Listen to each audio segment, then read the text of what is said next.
Hello, folks. Welcome to Loud Equals Funny Hyperfixations video game music episode. I got video game behind me. Yeah! Got Oh yeah. Claw, we got Tristan, we got Gabe, we got me. Hello.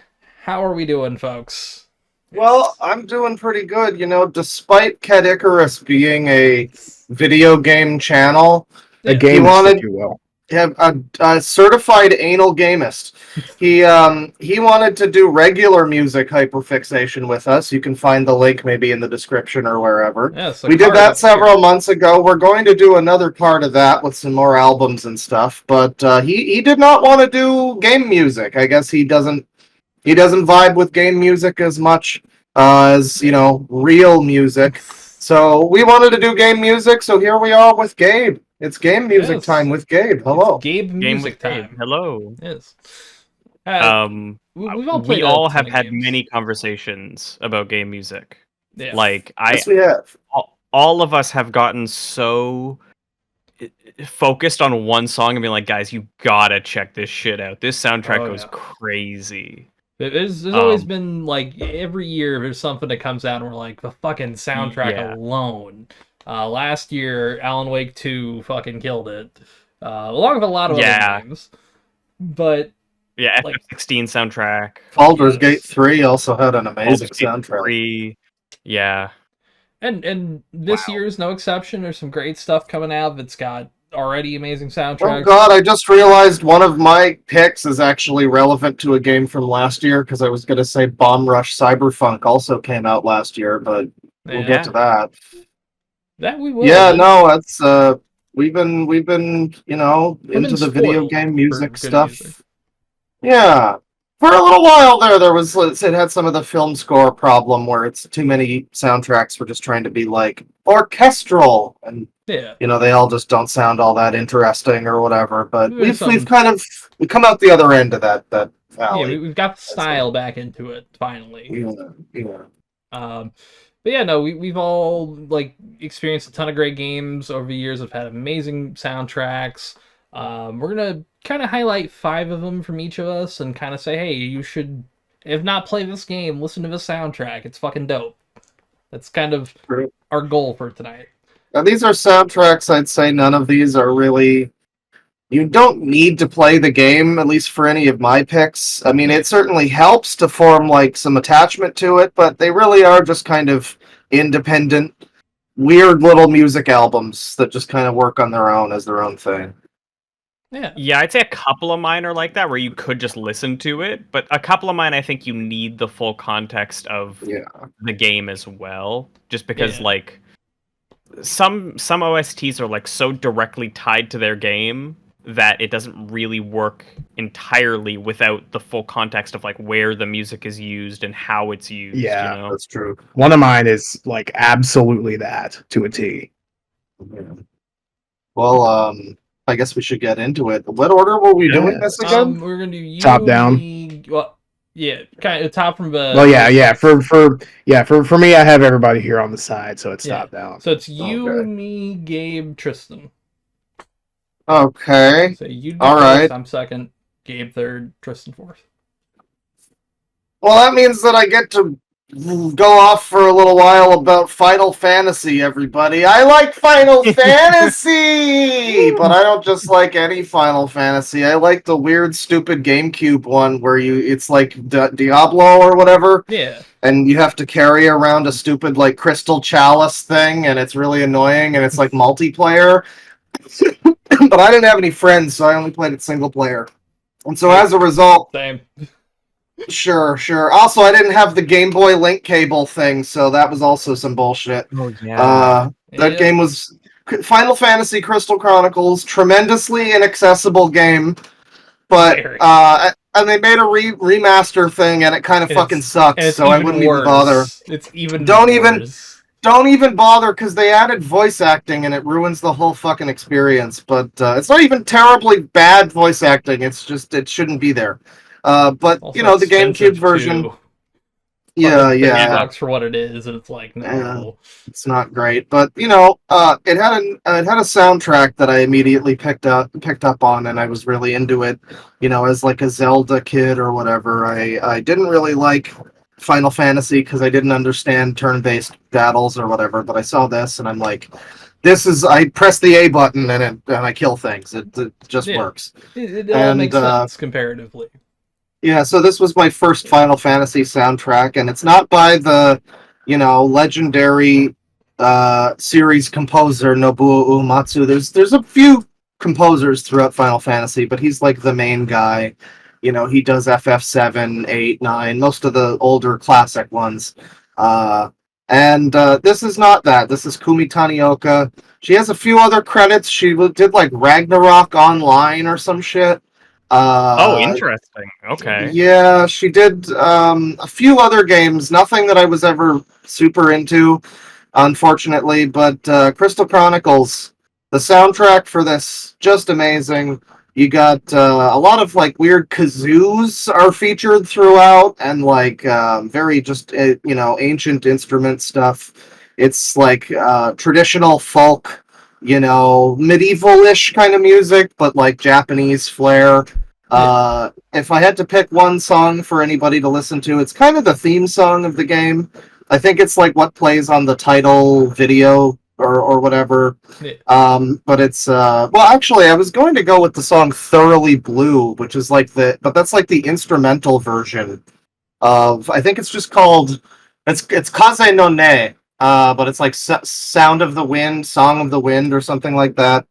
The English version of it is actually much better than the Japanese version, which is not a common thing to say, but it's not often that happens. Yeah. It's sung by, I forget her name. I think it's Donna Burke or something. She sang a bunch of Metal Gear songs, and I think she's the voice of the iDroid in Metal Gear Solid 5. She is. She's also I'm pretty sure she's also the voice of Angela in Silent Hill 2. Oh, interesting.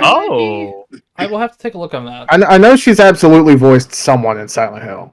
Yeah. Okay, interesting. Yeah, no, she does she also, I think she's the same one who does the pre-level, you get these like pan over the level kind of thing. It's sort of like FF14 does a similar thing now, where it's like a little level trailer before you start playing, but she has this like poem that she'll read before the start of it. It really adds to the vibe.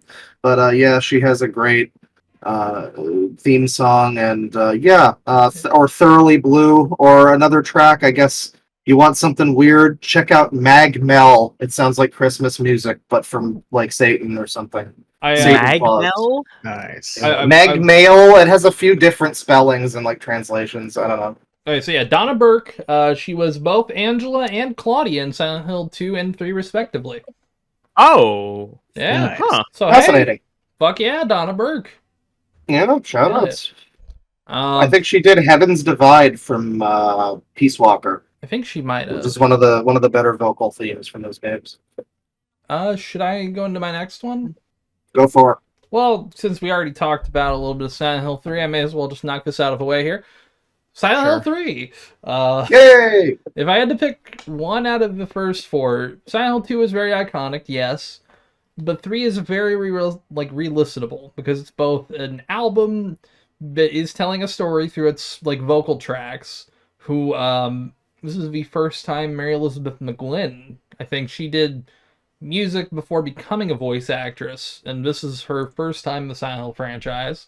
She does incredibly well. She, like, You're Not Here, which is the song I'm going to pick, is the one that's like, yeah, listen to that first, at least.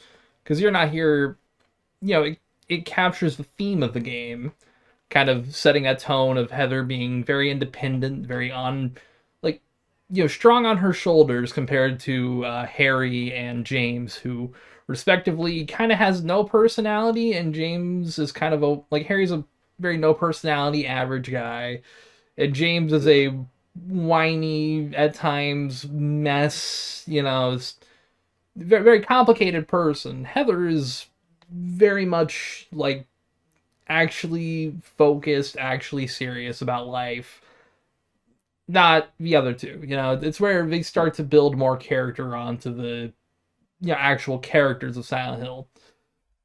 Until Silent Hill 4 has Henry, who has literally no personality. He's just kind of very. I don't even remember what he looks like, actually. Now that I think about it, just kind of standard brown hair guy. He looks like a dude.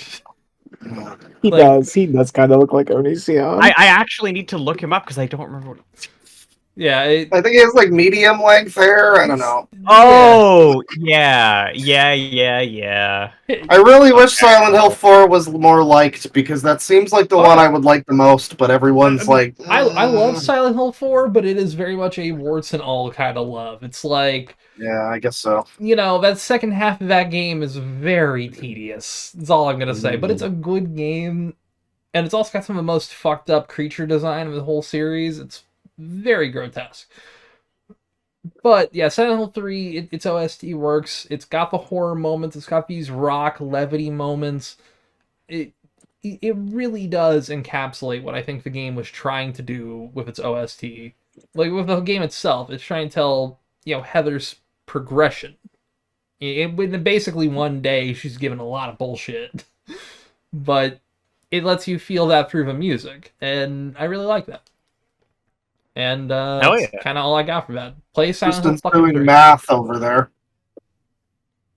Tristan, Tristan? you're solving equations. Oh yeah. I'm working out the thumbnail. Ooh. Oh, okay. I have an idea. Oh, okay.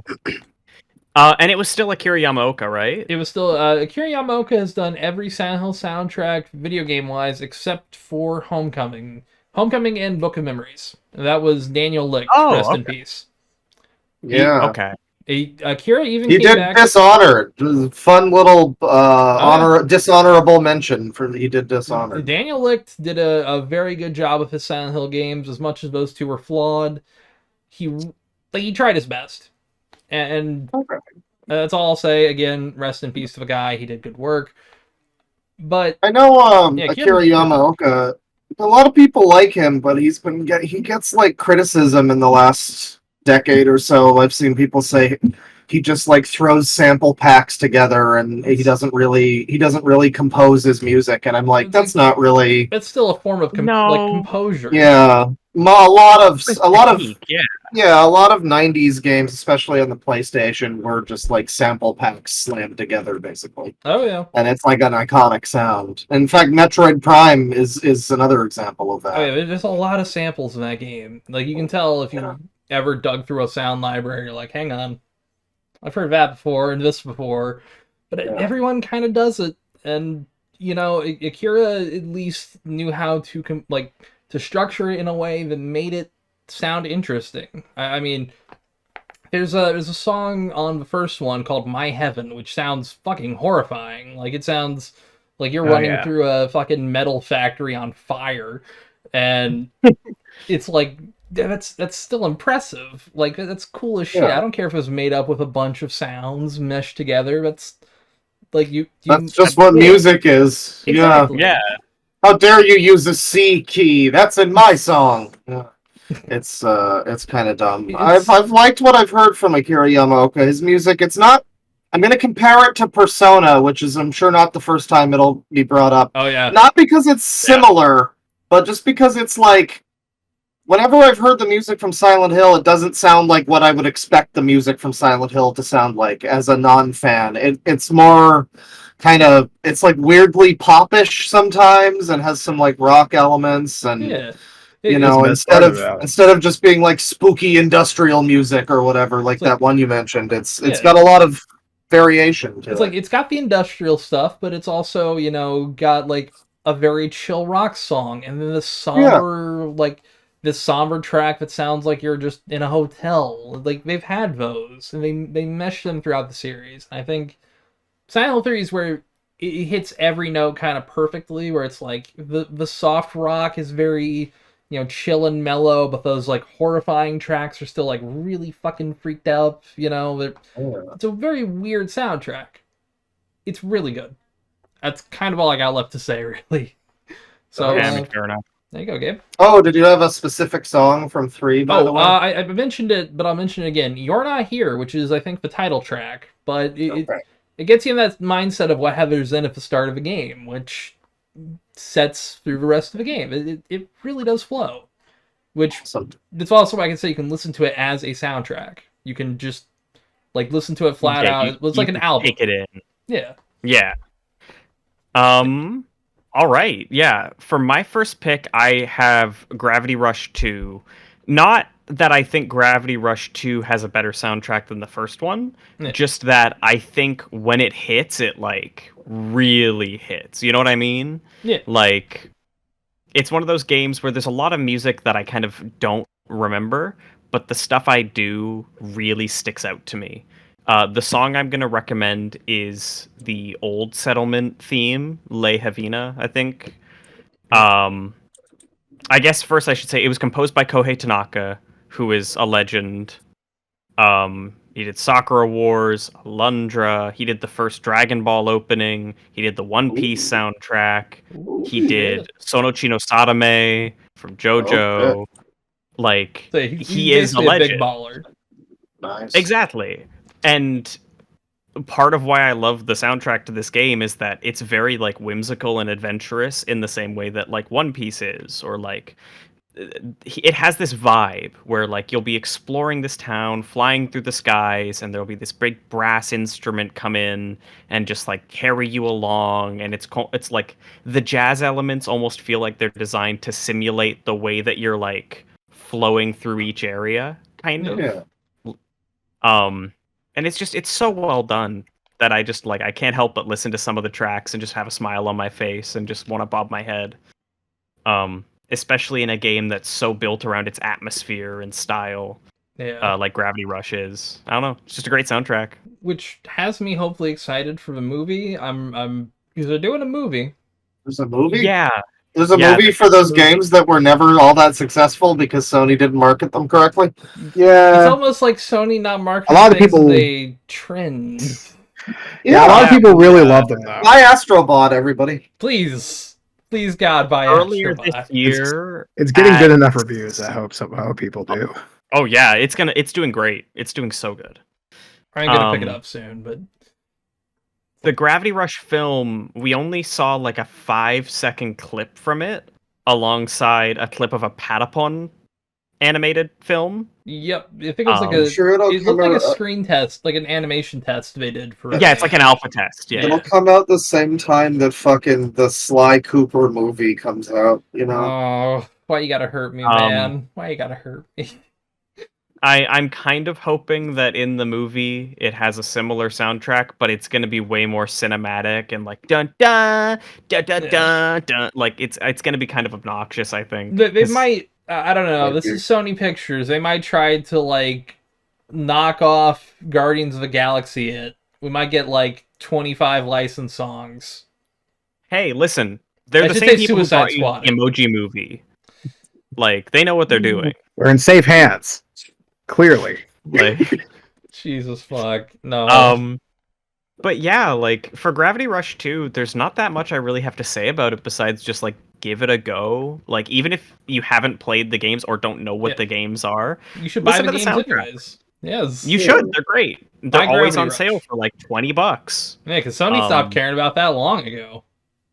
Yeah, and they're Yeah. worth playing. They're fun. I think they might yeah, still be on PS Plus. For I think They free. both are. Yeah. Oh shit. Gravity yeah. Rush Remastered is on PS Plus, and Gravity Rush 2 I think is also on PS Plus. Oh shit. But yeah, no, they're just good soundtracks. Hell yeah. All right, Tristo. All right. So I guess first. Whoa! Did we have a song from Gabe? Did you say a song? Oh yeah, he did. Oh yeah, the Old Settlement, Le Havina. Okay. All right.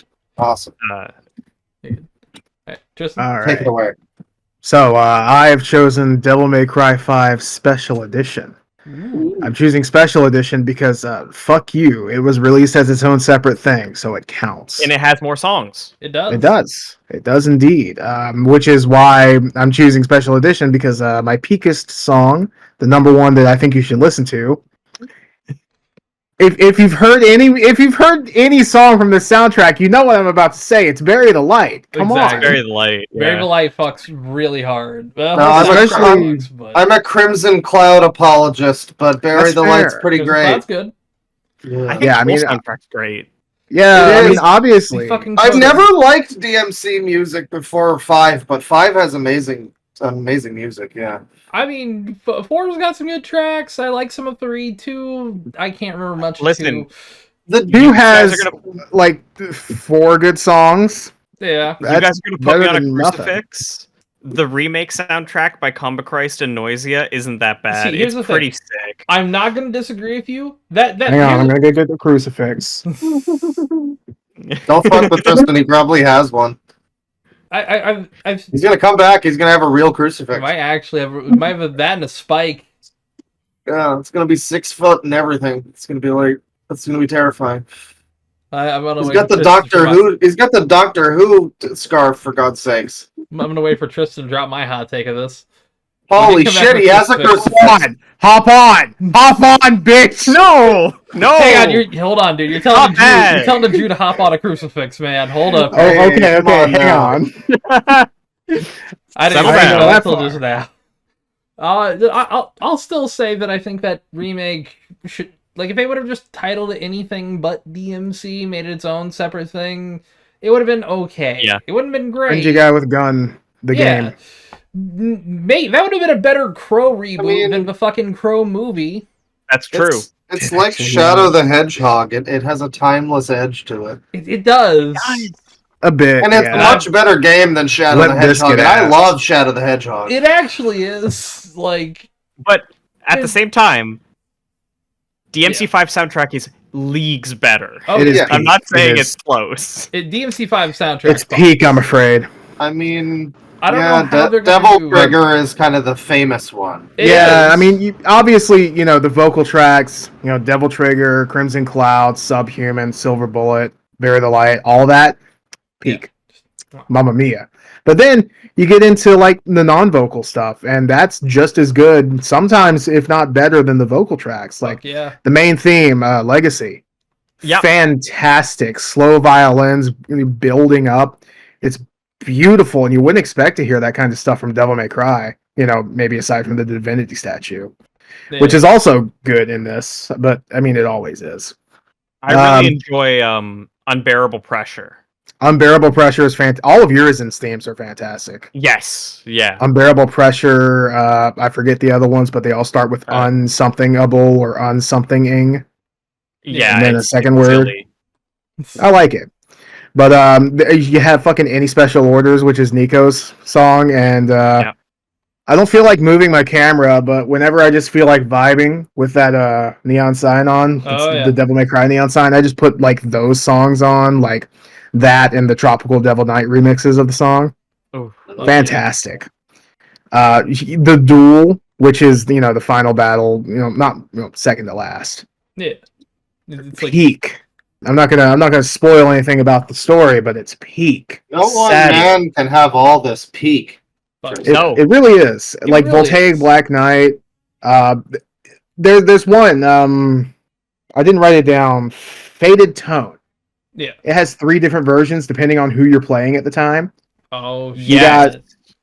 Yes. That sounds pretty cool.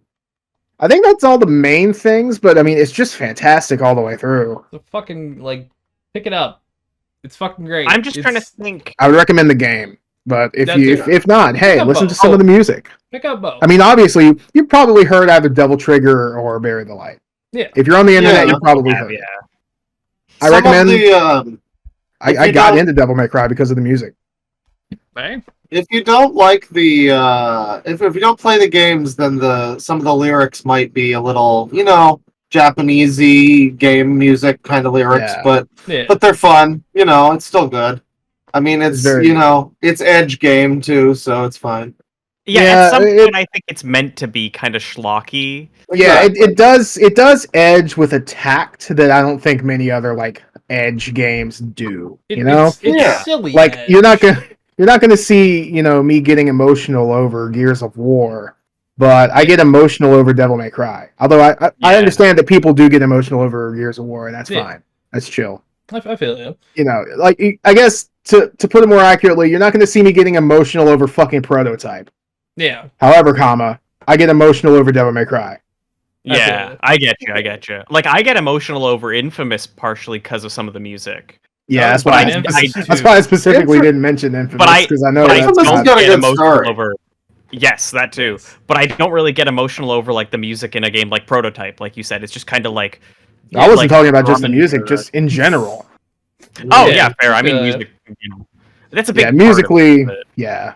I really do think music is such a massive part of why I love Devil May Cry so much. yeah. Oh, for sure. I mean, music plays a big part in tricking all of us into liking things that are. I mean, Devil May Kingdom Cry Hearts. is sure, yeah. Devil May Cry doesn't really need a lot of tricking necessarily, but you know, they always say with like Star Wars, a lot of the music is doing the heavy lifting there. You know, making Especially you a feel lot of the those later emotions. ones. Yeah. Yeah. Play the Episode theme 7. again. They'll believe it if you play the theme again. Exactly. I They clapped when I play heard Star Wars music, yay! All right, that's about it. I gotta say for it. It's just Devil May Cry 5 good. it. It is. Yeah, I It mean, is true. very good. Very I nice. guess back to you, Law. That's my thesis statement. Well, Morbo. Before we go back to what my next pick, I guess I'll bring this into the licensed game music lightning round or whatever. Okay. Oh, yeah, good idea. Because we wanted to talk about some games like GTA, Guitar Hero, what have you, Yep. where it's mostly the soundtrack is licensed music, not original. It's not an OST. It's just a soundtrack of fucking whatever. Grand Theft Auto. Take it away, Bane. Or Tristan. Oh yeah, you're good. I don't really have any for this. Grand Theft Auto 5, Grand Theft Auto 4, 5, San Andreas, and Vice City all kind of, I think, are pretty solid when it comes to actually capturing radio stations that fit with that time and that kind of period. Yeah. Yeah. Like, Yeah. GTA 5 especially is a perfect time capsule of 2012 to 2013 rap, especially. Like, Yeah, that's true. I didn't Really realize is. that when I first played it, but when I was playing it recently, it's yeah. like, wow, yeah, this is very timely. I've Good been stuff. replaying the story mode, and it'll sometimes, like, there's predestined songs that'll play, and it's like, Yeah. oh, fuck, that's fucking, it's Kendrick. It's like, crazy shit. And then, GTA 4 also, like, there's so many different stations. Like, the rock station is pretty solid all the way through. Like, the classic rock station, the indie stations are pretty good. Yeah. 4, I think, is, like, my favorite of the games. I like the soundtrack pretty well. It has my favorite station in the whole series, which is The Journey. Yep. I got into, like, ambient, spacey electronica shit just because of, like, The Journey, and I still listen to most of what's on there. And that, like, that AI voice or whatever is just, condescending to the listener, this pathetic human listener. It's peak. It's great. There's also the original, and I mean, you got to put an asterisk for GTA 4, especially the original Vladivostok. Yeah. Because the original Vladivostok is nice. It's the Russian station. Yeah, I know, but like I don't remember the different original soundtracks. Yeah, it's got like Ruslana, other artists I don't know about, but I can point out the songs. But it was always very iconic. It's like you turn that on, and it's like, all right, this feels like it's very Nico Bellic. It feels like Nico. Yeah, it is the Nico Bellic station. Yeah. And then the new Vladivostok fucking sucks. Yeah, it's awful. There's only a couple of songs I even kind of fuck with on there, and it's like I don't know if I would. I turn a mod on. Yeah, not worth the trade off. Yeah, and then we have to Edge of 17 too. I think, which that sucks. Yeah, we got to talk about. I mean, 4 and 5 are great, but the real kahunas. Oh yeah. Are San Andreas and Vice City, obviously. Especially Vice City. I'm forever Vice a Flash City, FM boy. Fuck yeah. I'm all about the V-Rock and the fucking occasionally some Wave 103, But Vice City, I think it's hard to dethrone. I think I prefer a lot of the stuff in San Andreas, but Vice City is just so... It is all killer, no filler, Exactly. know? They got all of the things that you would instantly picture for 1980s Miami. Almost every song fits for the environment, for where you're at, and the hosts for all the radio stations are probably the best until 4. I should. Yeah, San Andreas is a little forgettable on the host side. Yeah. And talk radio. The original version, original, yeah, first printing version of PS2, Vice yeah. City's like Shit. the first printing of the PS2 version Yeah. was like superior, specifically because they had Lionel Richie on Flash FM Oh, running with the night, Ooh. and they took it out. They took it out immediately because they didn't have the rights. no, they had the rights. It's just you know they didn't exactly know what game Grand Theft Auto was. Oh yeah, Oh. Lionel wanted it pulled. Yeah. Mm. Well, Yeah, yeah, blows. it's special mention goes to Vice City Stories, also an amazing 80s soundtrack. Oh yeah. And I didn't mention much about San Andreas, but like Radio X is fucking amazing. KDST. But I didn't listen to much of the K Rose, the country one, but that's I some got good I ones. really like the country and punk stations from 5. I need to mention that now. Oh, yeah. I don't usually like country and punk, but those stations are fantastic. Vinewood Boulevard's pretty solid. No, what is it on 5? Channel X? Yeah, Channel and, X. And Yeah. Lex, yeah. And Yeah. the whatever the country one is, Yeah. just that like miserable incel 50s country about how she left me and took the kids. It's great. And Well, All I got now is my tractor. I was gonna Exactly. say one of the things I always really appreciated about GTA 5 was the Yeah. curated stations, like Oh, yeah. Fly Low and Fly- stuff. They Yeah, added that's- a whole bunch those over are the last cool. couple years too. They've added Yes. iFruit Radio, and I forgot who hosted that one. I think I think it's like Frank Oh, Ocean or I know, no, something. well, listen Frank, to Frank it. Ocean has his own channel. That's Blonded. Yeah, Frank Ocean's a different one. Oh yeah. Yeah. But yeah, they've been adding more stations to GTA 5, and it kind of has me hoping in GTA 6 they will kind of do that more often. I really hope they don't just do some kind of like Spotify integration bullshit or something. I think they'll have their own take on it. Like That's Yeah. there's news that's come out recently.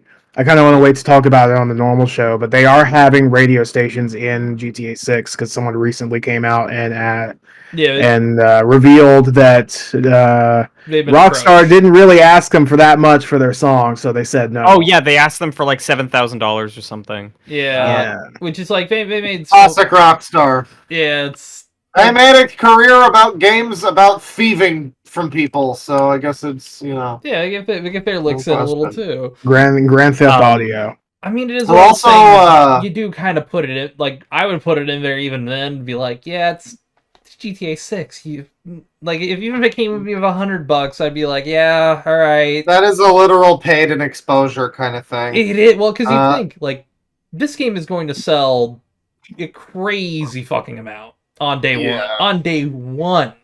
Yeah. Yeah. I also I would special be there.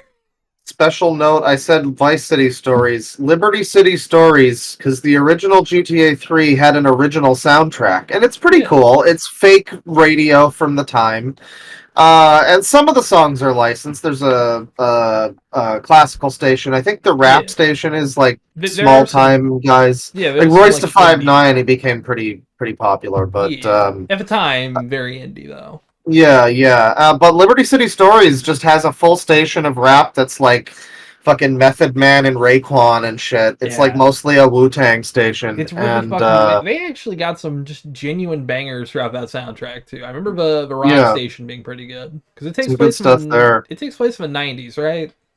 Yeah, it's pre GTA 3. So, yeah, so it's kind of like tying up some of the loose ends from San Andreas to 3.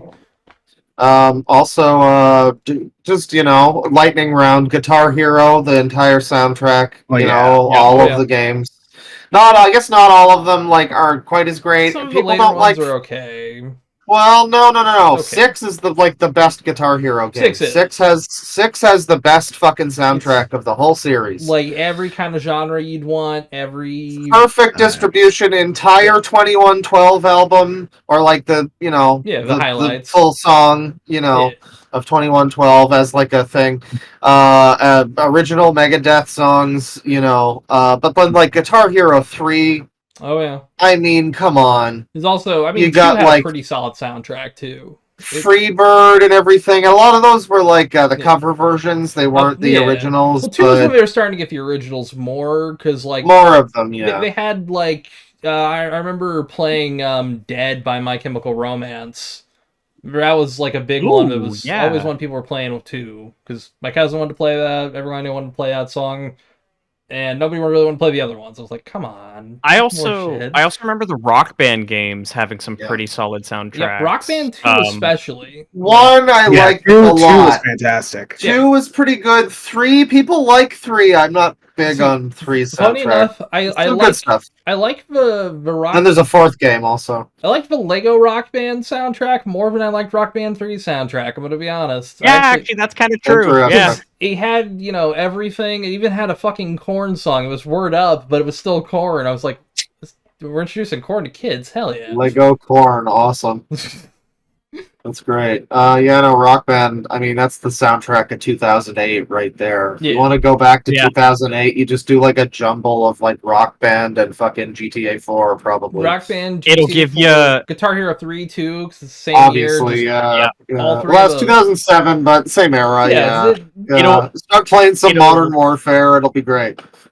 It'll give you like the earliest Panic at the Disco tracks, and then it'll give you Interpol, you know? Yeah. I couldn't afford Guitar Hero when I was first getting into it, so I had to play Frets on Fire, the PC version, the pre-Clone Hero. Yeah. Hero. Hell yeah. Yeah. Hell yeah. That's how you do it.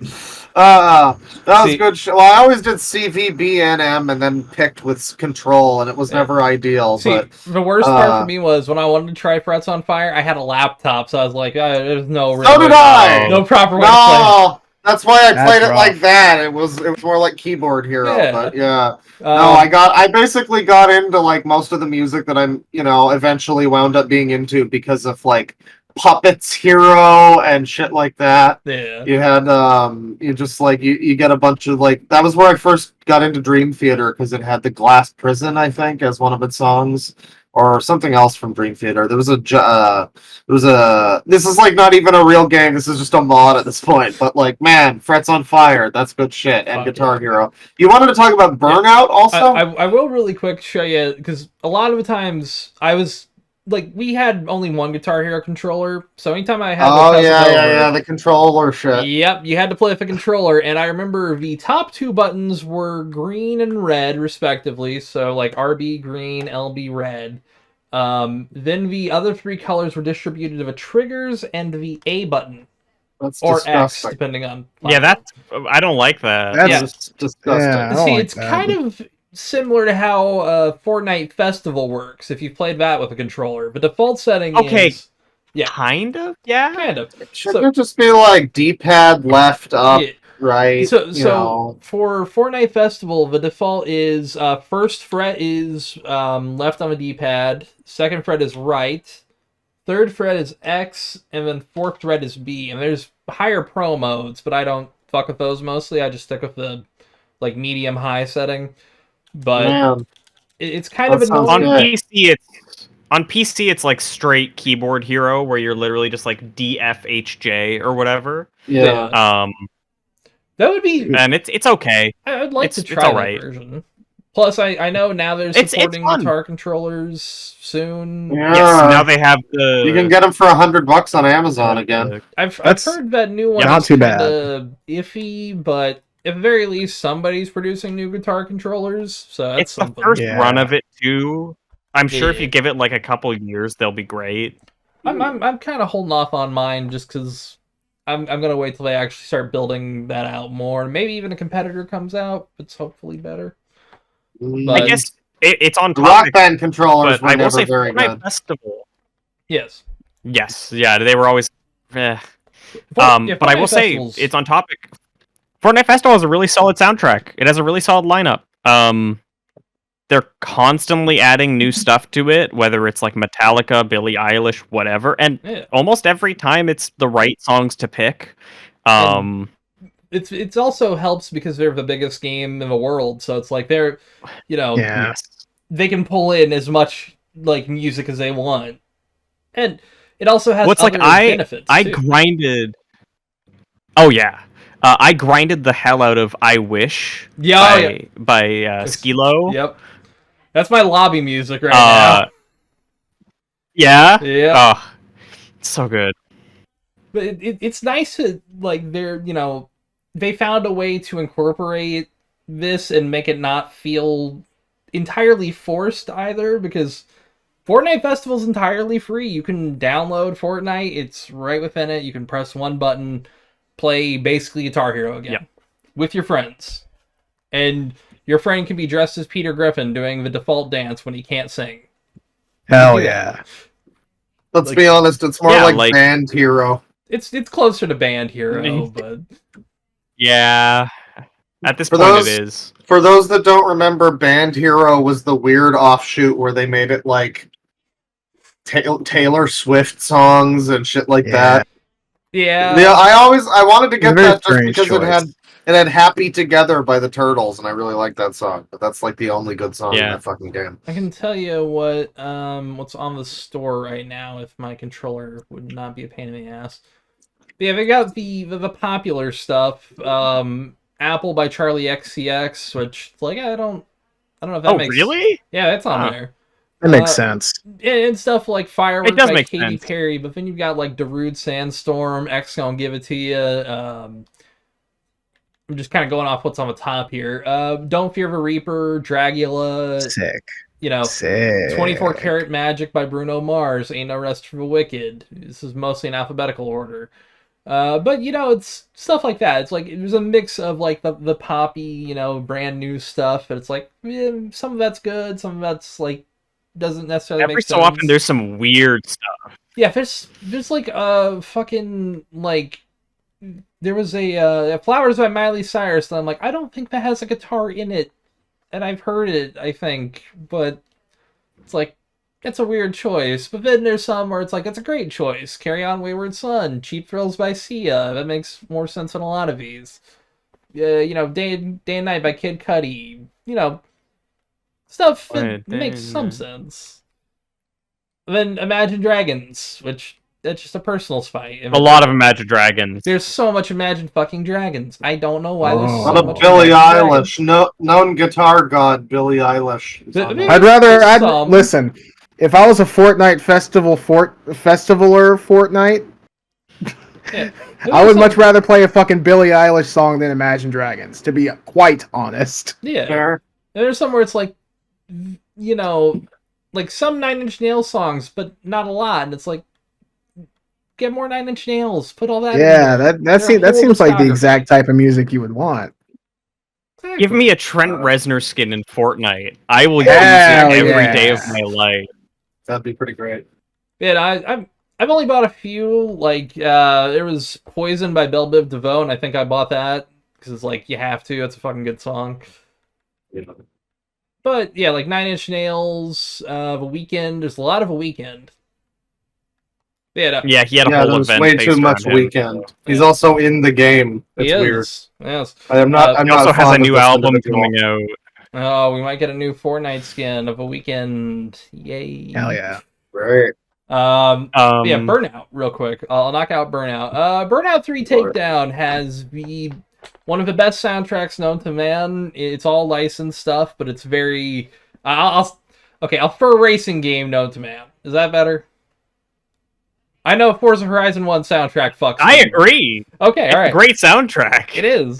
I'm not judging. So yeah, it's all very 2000s. It is like a time capsule of 2005, like indie rock. Time and Time Again by Chronic Future. I forgot which song from Fallout Boy. There's a Finger 11 song in it. Ash by Orpheus by Ash. Finger 11. There's a Finger 11 song, and it's not Paralyzer. And it's not Paralyzer. It's not their only song. It's a Finger 11 song, but it's not their only song. Because, admittedly, there's only one Finger 11 song, and it's Paralyzer. We all know that. That's Paralyzer. That's strange. I know. That's quite strange. Like, I'll pull up the list real quick. But it's a lot of high octane songs that when you're in a racing game you really want. You want songs that feel like you're, trying to push, past 130 miles an hour. And almost all those songs in that game feel like you're trying to, like, go up the speed limit. It's great. Does anyone else have any more licensed, like... Well, speaking of, pushing the speed limit. Yes. I mean, you gotta have some Tony Hawk in there. Ah, yes. For licensed Oh, games. true. Tony Hawk 1, 2, and 3 are all pretty solid soundtrack-wise. I mean, it goes on from there, Bane. Oh, yeah. Tony Hawk 4 had the first time I ever heard AC/DC. Or Iron Maiden. Yeah, that was TNT and Number of the Beast. Yep. And I think it might have... Oh, yeah. I don't think it had a Metallica song, but Underground 2 had Whiplash. And then Underground is just one of the most iconic fucking soundtracks. Oh, yeah. Thug 1 and Thug 2. It really is. Yeah. Really did have a lot of bangers. Shoutouts to the Tony Hawk Downhill Jam for the Wii soundtrack, which has a song from OSI, which is the only time I've heard a song from OSI used in anything. So shoutouts to that. Hell yeah. And that's about it for me on licensed music. There's probably more I actually remembered one. Or I guess a series. Fallout. Oh yeah. Yep. Oh, yeah, of course. Hang on. I guess what? Why you? I put my headphones on backwards. Whoops. Oh shit! Let's say if you were getting up to get some, I'd be like, oh, while you're saying that, I'll talk about Twisted Metal 3 and 4, but I'll save that for after. Because those games are 90% of the time you're hearing Dragula. It's like 90% of that game's soundtrack, but yeah. Oh yeah. There we go. There he is. Marty Robbins. There's Big Dick Marty. The coolest Marty. Hell yeah. Some would say. Yeah, probably. Probably. But yeah, they got Big Iron in New Vegas, and just honestly in general, I think New Vegas has the best the best variety when it comes to music. Yeah. Yeah. I will variety, say, I think for sure. Galaxy News Radio just hits the vibe. Like, it doesn't have as much variety. It doesn't have as much it's not as many songs, but it hits that vibe just right. I feel it. Yeah, and then you can turn to the Enclave Radio that just plays old, American songs. That's or good whatever. shit. Fucking marching band shit. Yeah. So we should. They overused the licensed music in the Fallout show, but it was good. Admittedly, there's times where it's like, all right, I get you got to get all the needle drops in, but there is a second season coming. You've already set up one for too it. many. Yeah, Save gonna some run of out those of songs. Especially save some of those for later, or we know where that's going. But let's get to the next one here. Claw, what is your next pick? Well, what the fuck is my next pick? Oh, we got the Urbz, Sims in the City for the Game Boy Advance. Yeah. Game Boy Advance Tristan, do you have additionally also the DS. There it is. This is a version I had too. I think did it come out on the launch day of the DS?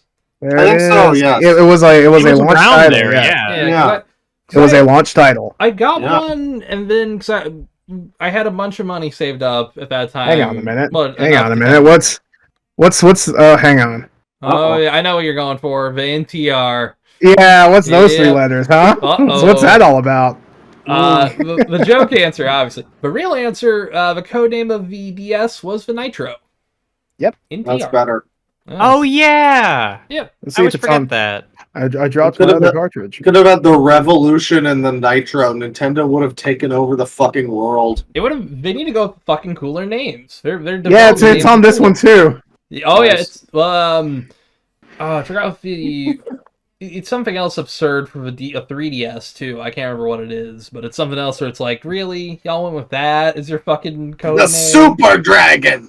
That would have been sick. But the Urbz is an interesting thing because we were just talking about licensed game music or licensed music in games, and the Urbz console version was famously a tie-in with the Black Eyed Peas. Yeah. Where they did Simlish versions of their own music. Yeah, I think like And six I songs. forgot about that. Yeah, I like some of the songs, but you could be like friends with Fergie or whatever, or Hell Will yeah. I Am, or the two other guys no one remembers. I love Um, William. Yeah. But they were not present at all in the Game Boy and DS version, which is by far the better version. The console Yeah. one is fine, but the Game Boy and DS version are the sequel to the Sims Bustin' Out on Game Boy Advance, which is just like this interesting Sims kind of open world life sim RPG adventure game. It's really unique. It's very fun, and Urbz is better than Bustin' Out. You know, they've got their own vibe, but Urbz is kind of like an upgrade to that. And I didn't really care for The Sims 2 on Game Boy Advance, but I had the DS one as a kid, and it was fucking weird. You ran a hotel, and there was a rat. There's a rat themed Ratman. But anyway, Yeah, we love Ratman. I'm Ratman. yeah. There was a Ratman? There's a Ratman, yeah, There's a Dennis Ratman. Ratman. Yeah. So the Urbz on Game Boy Advance and DS was it was done by this guy. Fuck is his name? Hang on. It was done by Ian Stalker, and he did a bunch of like background music for. What an awful You last know, name. Yeah, unfortunate. It's Okay. Stocker, so it's not really, Yeah. but it sounds like it. He did just like license game music, nothing too notable, I guess, but just he has a YouTube channel. He's posted the tracker files for the songs from the Urbz, which is really interesting. That's pretty cool. But- Yeah. Yeah. It's just some fun, like upbeat Game Boy Advance, sort of hip hop stuff. There's a few songs that are reused from Bustin' Out, like the jail theme, which is so good. It was almost the one I was gonna pick for the one I want to front and center, but it's reused from Bustin' Out, and there's a few other ones like that because there's just some crossover there, and it exists in a shared universe with some of the same characters, so that's fair, honestly. But yeah, it's a great little game, and it's got a fun little soundtrack, and it's really great. I've used it several times, and I've seen other really cool YouTubers use it for background music. It makes you a cool YouTuber if you use the Sim. Yeah, game. we got an Sim Urbz City. Bill caddy, I think. Yeah, he's got to use some. I fear that we have to do that. Like yeah, time and- to give him the Urbz pill. It's just some really fun like background music that's not too like in your face or whatever, but it's it fits. It's just upbeat stuff that fits. Like talking about a sex weirdo or something. I don't know, but it's a great little soundtrack, and I would put front and center the song "Sim Quarter Night," which is the one that plays at night in the Sim Quarter, and it's kind of like I don't know what you'd say. It's like I think it's like sort of a Nolans jazz kind of thing that they do with that, and the whole it's a little off kilter. There's a lot of. It's probably not the most like this is what the whole soundtrack kind of sounds like. It's not the most emblematic of the whole soundtrack, but it's just it's my favorite, and check out the Sims, Urbz, Sims in the City, Sims. I recommend it. It's very nice. It's a great soundtrack. I almost picked SimCity 4 or 3000, but Those are good too. Maybe next time, but yeah. Next, who's that? Who's next? me. Bane? Yep. Brain. Tell you what, we're gonna go with we'll just get this one out of the way finally. Call of Duty Zombies, and I'm including because All right, I'll be back in 10 minutes. Yeah, see y'all around. But no, it effectively the way this works is they've released all of the individual songs on albums before, so you can look at the albums, but they usually have. I'm kind of comparing two different songs here. There is the main menu theme, which usually is typically a variation of the Black Ops 1 theme, but done a little differently to kind of add something new to it. And then in each map, there is an Easter egg that you have to usually hunt down. Usually find 3 of the thing, press the X button in front of it, and it will play a song, depending on the map. And there's a lot of them. There hasn't been as much recently. There hasn't been one since 2021, technically, because the way zombies has worked, it's all weird. But the one I'm going to recommend is one called Abracadaver. It's all one word, but it's clever wordplay there. They're all It's a done. good song name. They got some good ones too. But they're all done by this guy Kevin Sherwood. He's like one of the music design directors at Treyarch, and he's done all of them alongside later this guy Jack Wall, who also works at Treyarch. Usually they got a few different singers that kind of rotate through. One of them is a girl named Maluka, and she's done a lot of the Yeah, I recognize her. She would upload like covers of the Skyrim Tavern songs. Yep, she also like to her did, YouTube. Yeah, she did some songs for that game Monaco. If you ever heard of that, like a thief game. She did some of that in there. What a throwback! I remember Monaco. I've played the fuck out of Monaco. I love that game. There's also a woman, Elena Sigmund, who I don't know if she does much anymore, but she's done a lot of like hard rock stuff, and she usually does a lot of the metal screaming. A lot of these are metal tracks with some rare exceptions, or at least like light metal, I'd say, enough to be palatable for the average person. Like, they still gotta be almost enjoyable. like orchestral metal. Yeah. That's the way I would describe it. Yeah. Especially some of like the later tracks, like the Black Ops 4 era tracks are really orchestral because they're trying to like go whole big into the world thing. Some of them are great. Some of the tracks are not as good, but yeah, it's kind of hit or miss. I would also recommend for a theme, I played this one for Gabe earlier, the Vanguard Zombies main menu theme is pretty good. It's got a lot of string violins. It is. It's really intense. It's such a shame it's set in probably the worst one Treyarch's ever done, because they had like half a year to finish that. So, I mean, they really only had half a year, so kind of a fucking mess. But check out at least the Easter egg songs. COD Zombies is not for everybody, especially Black Ops 4. Don't play that one as your first fucking game. But the Easter egg songs are really fun. Yeah, alright, on to you, Gabe. Yeah, they're always really... And, like, the process of unlocking music like that is so cool. Like, even just it is cool, the idea behind it is very fun. It's fun when you hear about things in Call of Duty that don't make me want to fucking shoot myself. Oh, hey, I feel that. This new one's almost looking like we might be back, and this might actually be a we might be back. I've been hearing we might be back. The movement is so good. It was pretty good. Me and Gabe played a match before we started doing this episode, and I'm gonna play another match after we're done. So, yeah. I probably will too. I'll join you. But yeah. Is it my turn? It's your turn. Yes. My second game is 13 Sentinels Aegis Rim, which is a game that many people have heard of and no one has played. I haven't even heard of it. I think it's the only... Hang on. Yeah, it's the only game on this entire list that I've never heard of. Oh, shit. Yeah.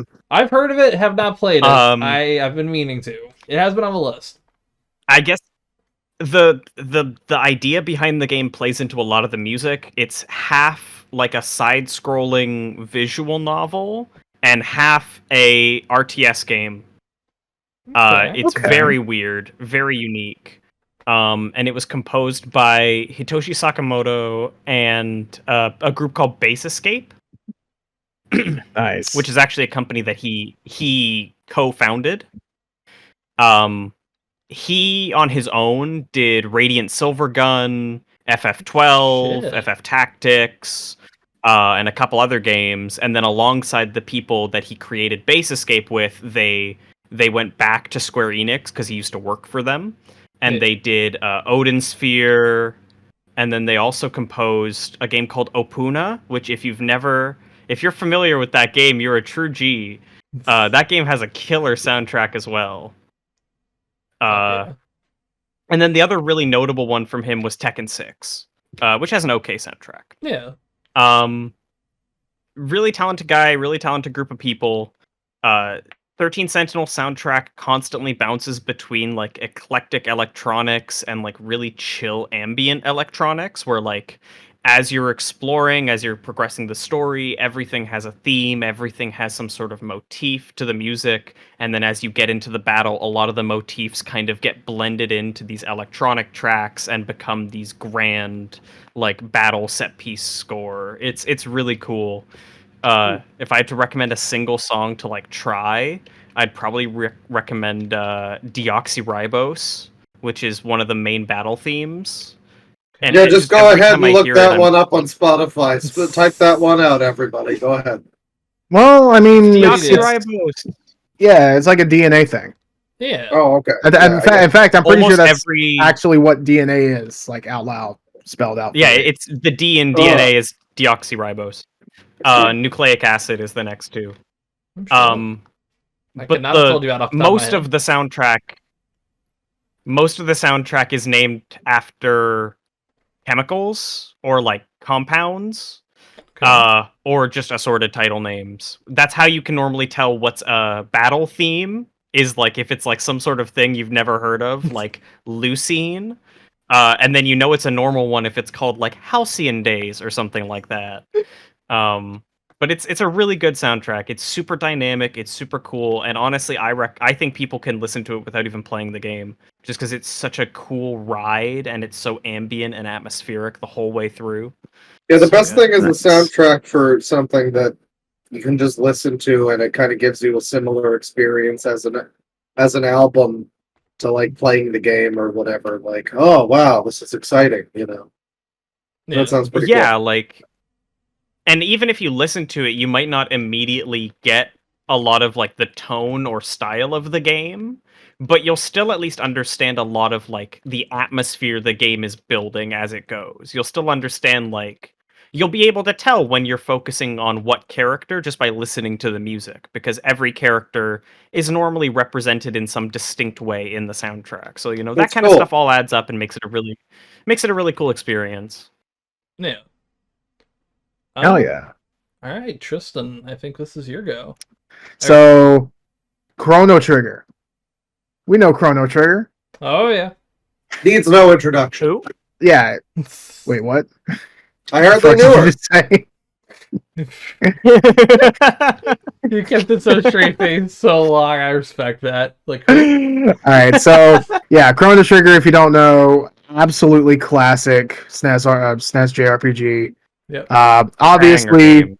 well, I mean, actually, it's literally one of the games of all time. it It is. It like Yeah. without not in the jokey way of the phrase. It's Yeah. like it's peak. Yeah. So It's one of the definitive games. it truly is. It's the thing it's a is, classic. yeah, the thing is with Chrono Trigger, there are a lot of really, really good tracks to choose, and I really couldn't narrow it down to just one. So I picked two. Corridors of Time, which that's one of the obvious picks. Yeah. And Yeah. Shala's theme, which I really, really like, personally. Okay. Ooh, But- good pick. Yeah, I really like it. It's got Yeah. I don't even know really how to describe the like the intro, but it's really nice. And then it goes into this like smooth kind of drum, and what would that instrument be? I guess flute? I'm not exactly sure. It might Yeah, be it's like that a or woodwind recorder. instrument. Yeah. Yeah. It's really, really good. But even then, so many great songs. Definitely hard to Like, pick. Yeah, I like the a lot of main the. theme. I like a lot of the future tracks with like that one factory one that just sounds like a Pink Floyd song, or the race Nice. with Johnny. Yep. That one's good. I found, because I listed out a lot of the tracks for me to like, for me to mention, and I found that I kind of like the sad music a little bit more. Yeah. But Because it's just beautiful. it really it's, is. It's just gorgeous. There's nothing wrong with enjoying like the kind of melancholy, like a little more Yeah, somber tracks. I feel that. but the main theme is fantastic. Yeah. If you don't know the Chrono Trigger main theme, go listen to that too. But I also like how Memories Are Green, which is the walking around, the Yeah. world thing. I like how that's like an adaptation of it. It's really nice. You got Wind Scene, Yeah, like which it is takes the motifs and it mixes it up. the Wind Scene, which is 600 AD, Silent Light, which is the cathedral dungeon, I think. Okay. Frog's theme, of course. Peaceful Days, which is the intro. That one's. I mean, it's the music that you hear when you start up a new game. You know. Yes. Yeah. Far Off Promise, and then we get into some of the sadder songs. You know, The People Without Hope, The Day the World Revived. Brink of Time is kind of. I wouldn't really call it a good melody, but it's very nice atmospheric track. I gotta shout out the boss theme. Yeah, the oh geez, which one is it? It's Boss Battle 2, I think. That's really, really fucking good. Is that the?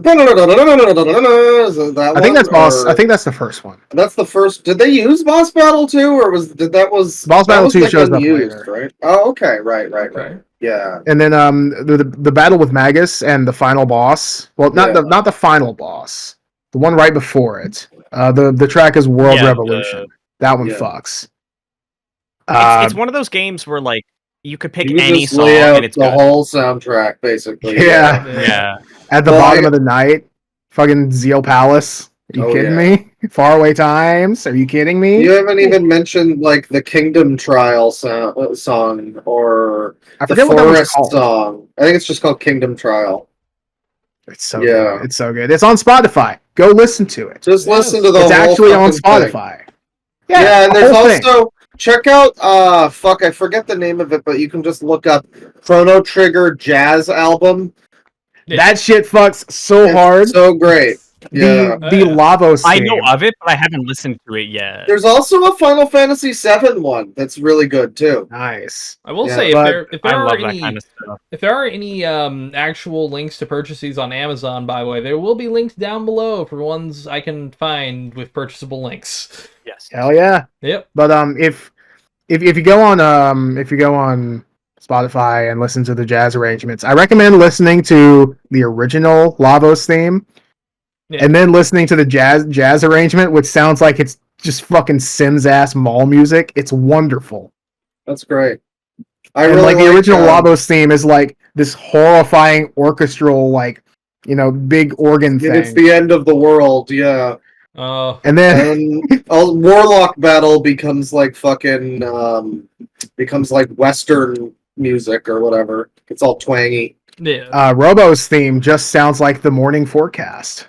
It's great. Well, Robo's theme originally, you didn't even mention it. Robo's theme is basically just never gonna give you up. Yeah. Yeah. Oh, jeez.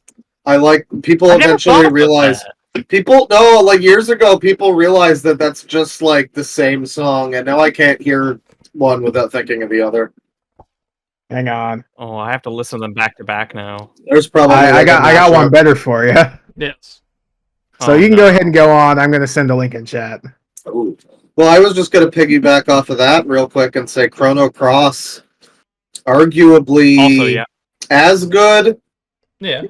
maybe Okay. better, maybe not as good, In but some aspects better. in some Okay, aspects- Gabe, I want you Similar. Gabe, I want you to listen to this actually in real time.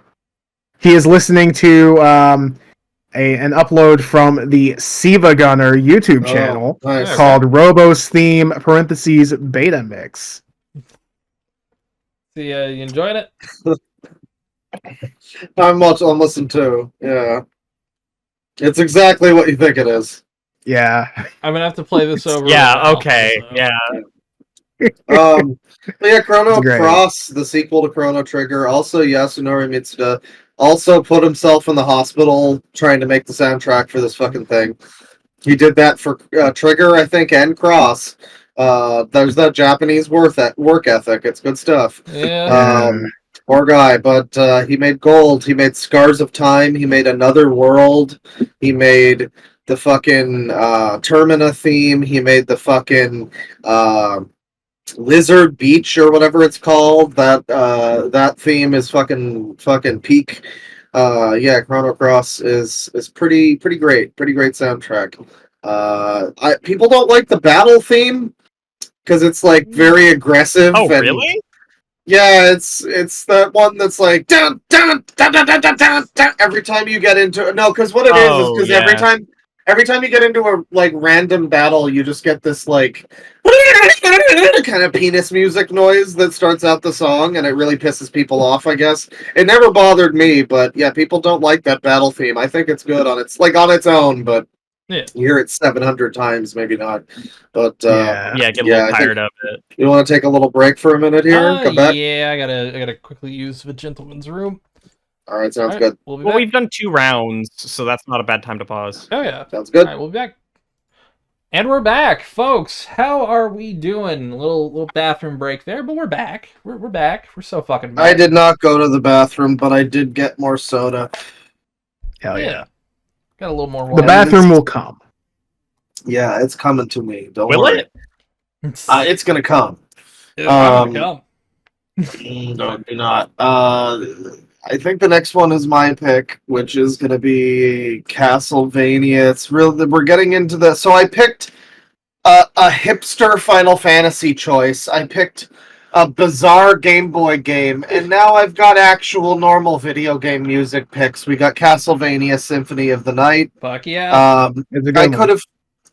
I could have picked any soundtrack from Michiru Yamane in the Castlevania games. She's done, I think, the Dawn of Sorrow and the other Sorrow one. She did Portrait of Ruin. She did a number of them. She went on to do Bloodstained as well, which I think is one of her best, actually. Oh yeah, I also that one's think great. one of her best. Yeah. Yeah, that one's just her at her fucking just let loose to go fucking crazy. She did the 2 PS2 games, which are also some mid stuff in there, but like Leon's theme from the PS2 game is amazing. But yeah, this is sort of the most obvious pick, and I think it's the one that's the most consistent. I thought about it, and I'm like, every song in this is like memorable in one way or another. It's not a terribly long soundtrack. It's one that's just got like 30 songs or something, which is not super long for this kind of thing. Especially for a game as big as it is, Yeah, and it's like 30 songs or so that are like, some of them are like 20 seconds long jingle kind of deal. But yeah, like it's, you got Dracula's Castle, the kind of opening area theme.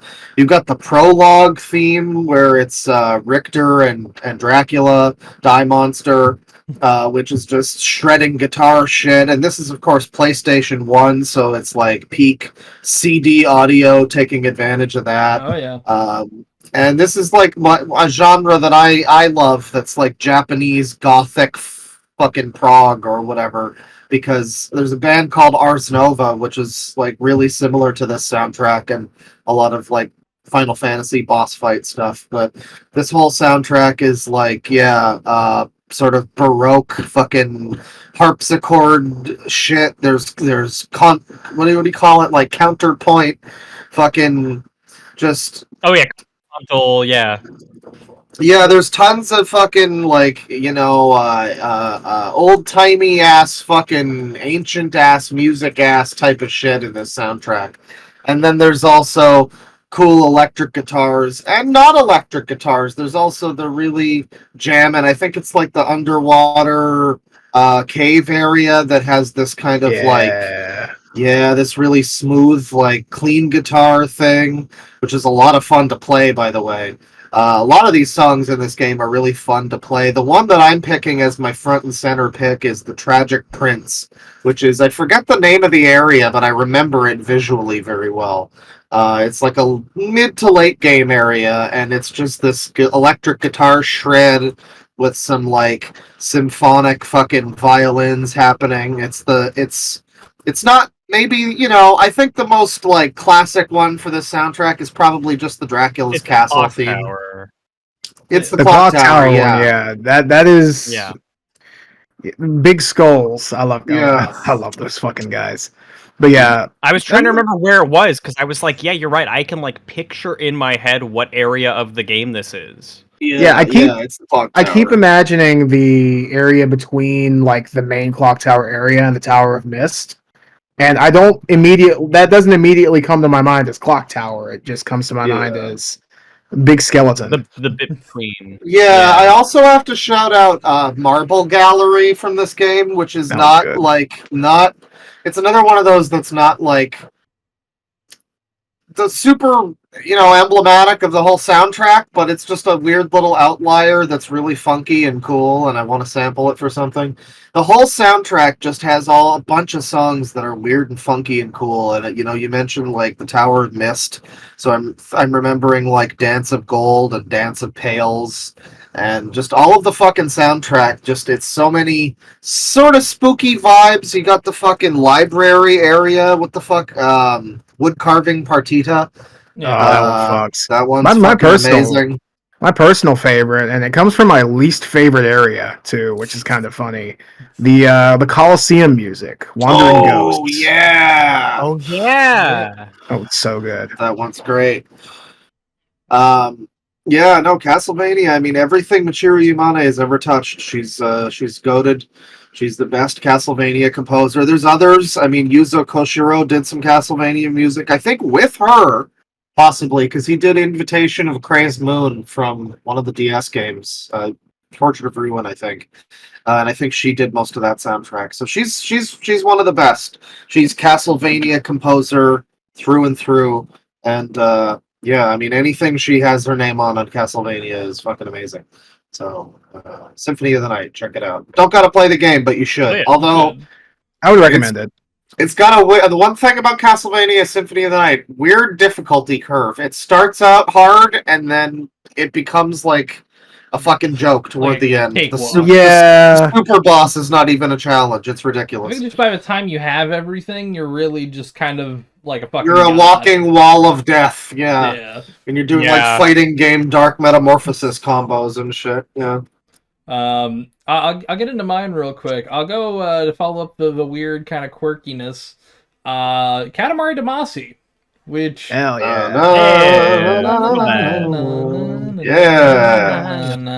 My first one was Katamari Forever, which was kind of like the throwback tribute one that has like remixes of all the previous games' music. Yep.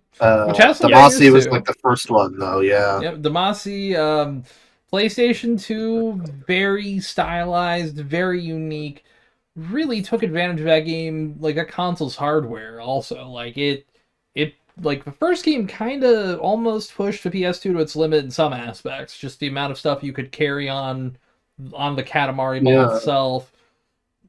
But it's also, it's like a lot of the best Japanese game soundtracks where it just doesn't feel like what you would, I don't know what you would think would be associated with Katamari, but it's probably not like the mix of like just Japanese pop music that's in there, and not like J-pop, but like there's like swing, there's like jazz with like crooning old men singing, and like in fact, one of the songs I picked one of the best. was Que Sera Sera. Ooh, hell yeah. Yeah. Well, one of the best in the game. It's my favorite in the series is the YMCK 8-bit remix of A Crimson Rose and Gin and Tonic. Yes.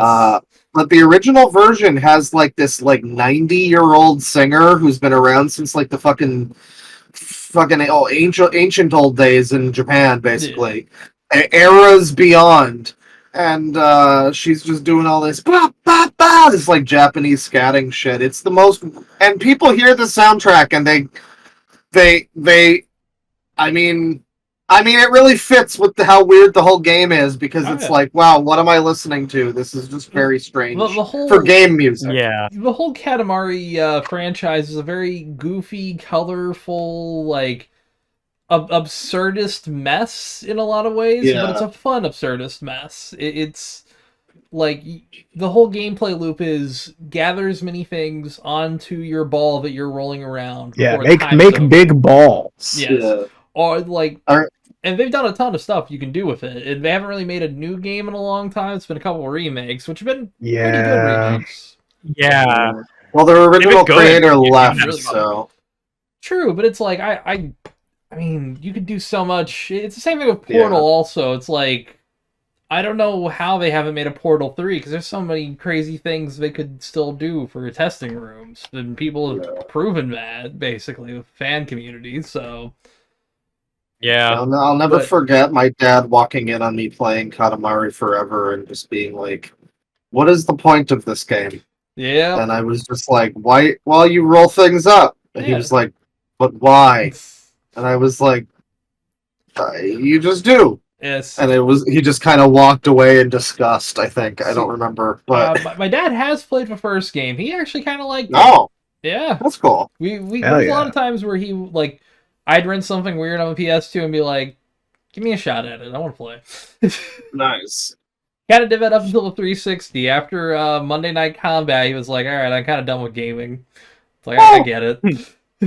That's enough for anyone to give up. Exactly. Katamari music, it's one of a kind. It's like nothing else. You got to check it out. I think a lot of the soundtracks are on Spotify. A lot of them are sure. there. They're on YouTube. I know that. I haven't found any on Spotify. Oh, Yeah. no. Oh, really? Yeah, I was looking for Lonely Rolling Star. Oh, yeah, Lonely Rolling Star's pretty fun. Katamari.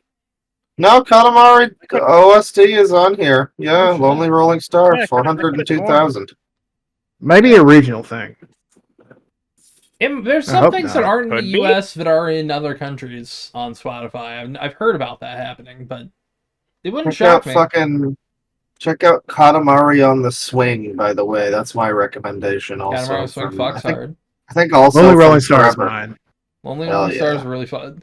Play those games. I love the whole soundtrack. Yeah, I don't even know if I have a specific favorite. it is so hard good. to pick just one because they all have a wonderfully like charming vibe to them. Even like the later games Yeah. also like We Love Katamari's really good at that too. Beautiful Katamari also. Yeah. Like Yes. check out, buy those 2 remakes. They're usually on sale. They will help us get more of them. At the very least, we'll get fucking. They're all the time. They're so good. So good. Anyways, Yeah, they're always on sale. Yes, my third choice is Alan Wake 2, which is an interesting choice now that I'm looking at it, because going into this, I didn't know whether or not I wanted to talk more about the OST or the songs for the game that are, like, made by other artists. See, I'm going to have a very hard time with that later, too. Sorry. Exactly. Yep. Like, the original music made for the game is so good, whether it's the OST or the chapter songs or whatever. Yep. That I just recommend listening to the whole soundtrack. If I had to recommend one specific song, I'd probably recommend This Road, which is like a 9.5-minute track that you hear fragments of throughout the entire runtime of the game. Yeah. That's cool. Fucking good. So like too. it's kind of like a song. It's one giant song that you only hear in sections until the very end of the game, kind of thing. Yep. And it's just so good. It has such a solid atmosphere to it. It's so like I wouldn't call it jazzy, but it's very like, how would you describe it? It's very bouncy. It's always moving and kind of bouncing and flowing from section to section, and it's just such a cool experience. And then like the whole OST is, all the chapter songs are good. And then it's criminal to skip them. Yeah. Oh yes. At very least, if you're gonna skip them, that's your second playthrough. First playthrough, finish those all the way through. They're beautiful. Yeah, I remember seeing the Game Awards or whatever, where they just had a performance of one of the songs. Yeah, and they it did. was I was very gonna say Herald of strange. Darkness.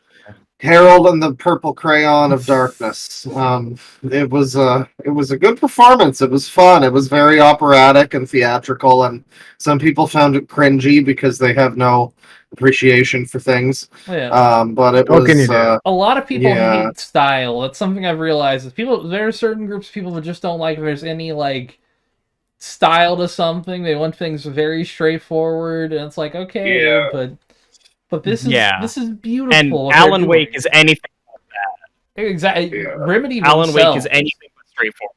Remedy themselves are great at just not being straightforward. They do such good work in the little in-betweens.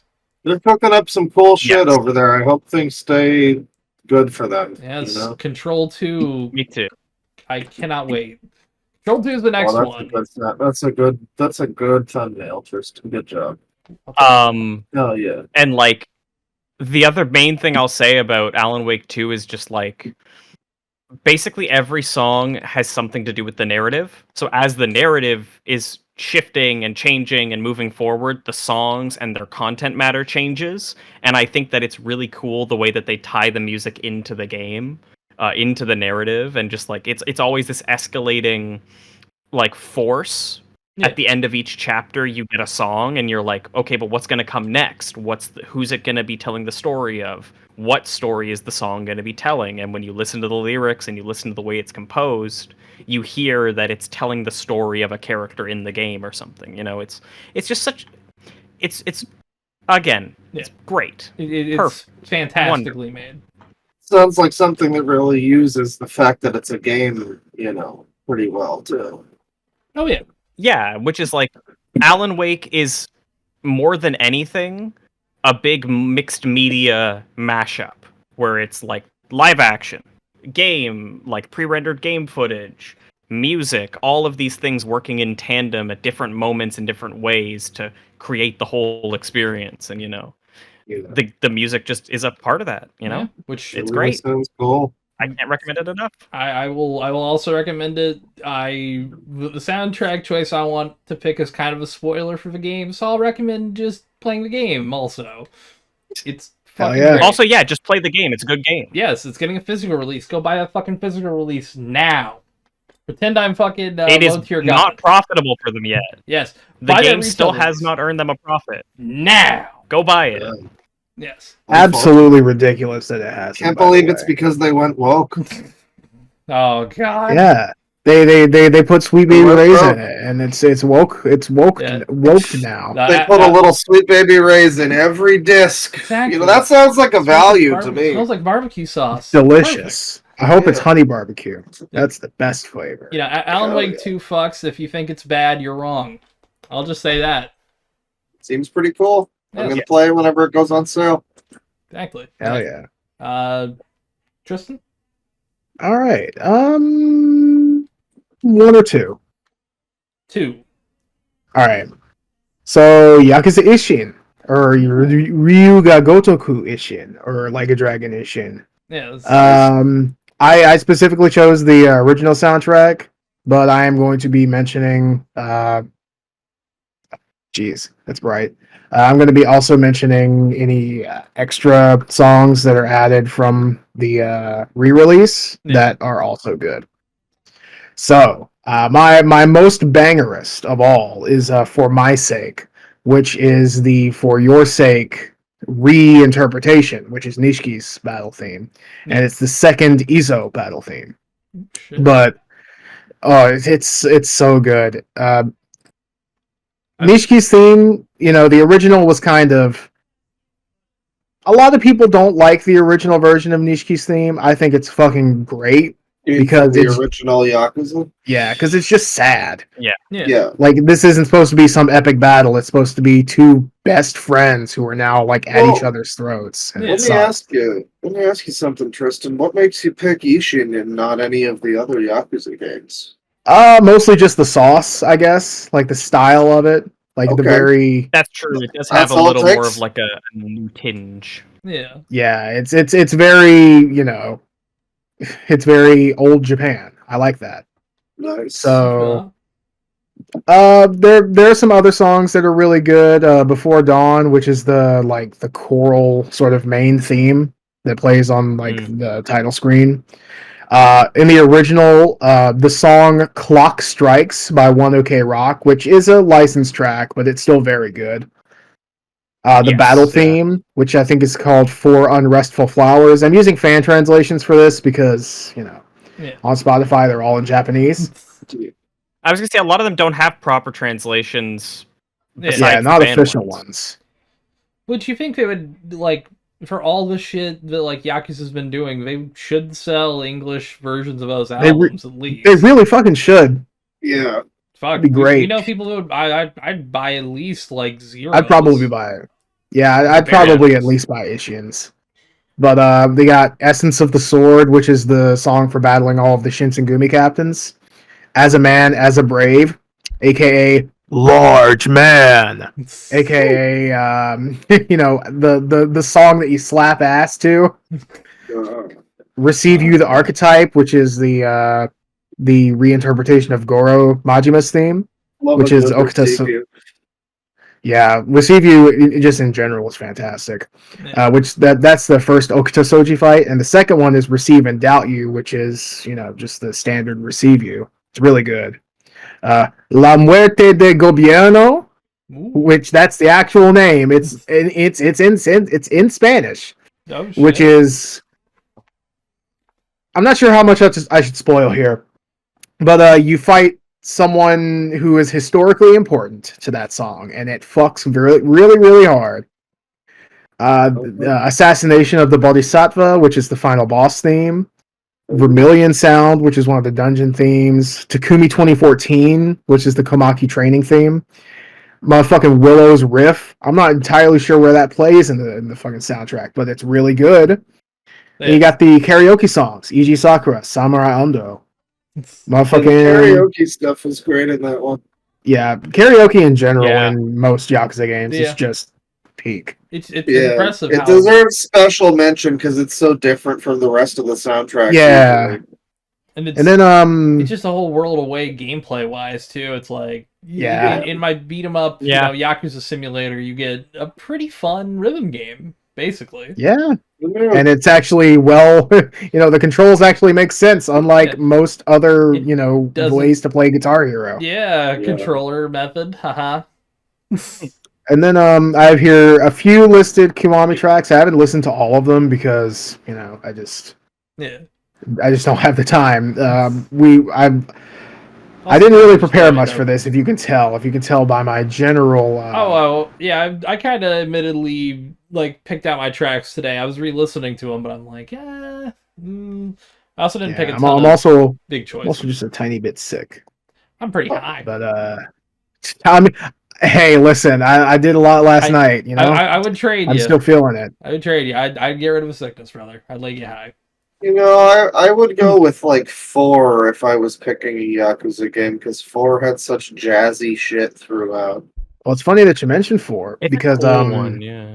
the first Kiwami fight, Ishin Kiwami fight that I put down is Pseudo Fight, which is the remake of Afflicted Fight, which is Akiyama's theme.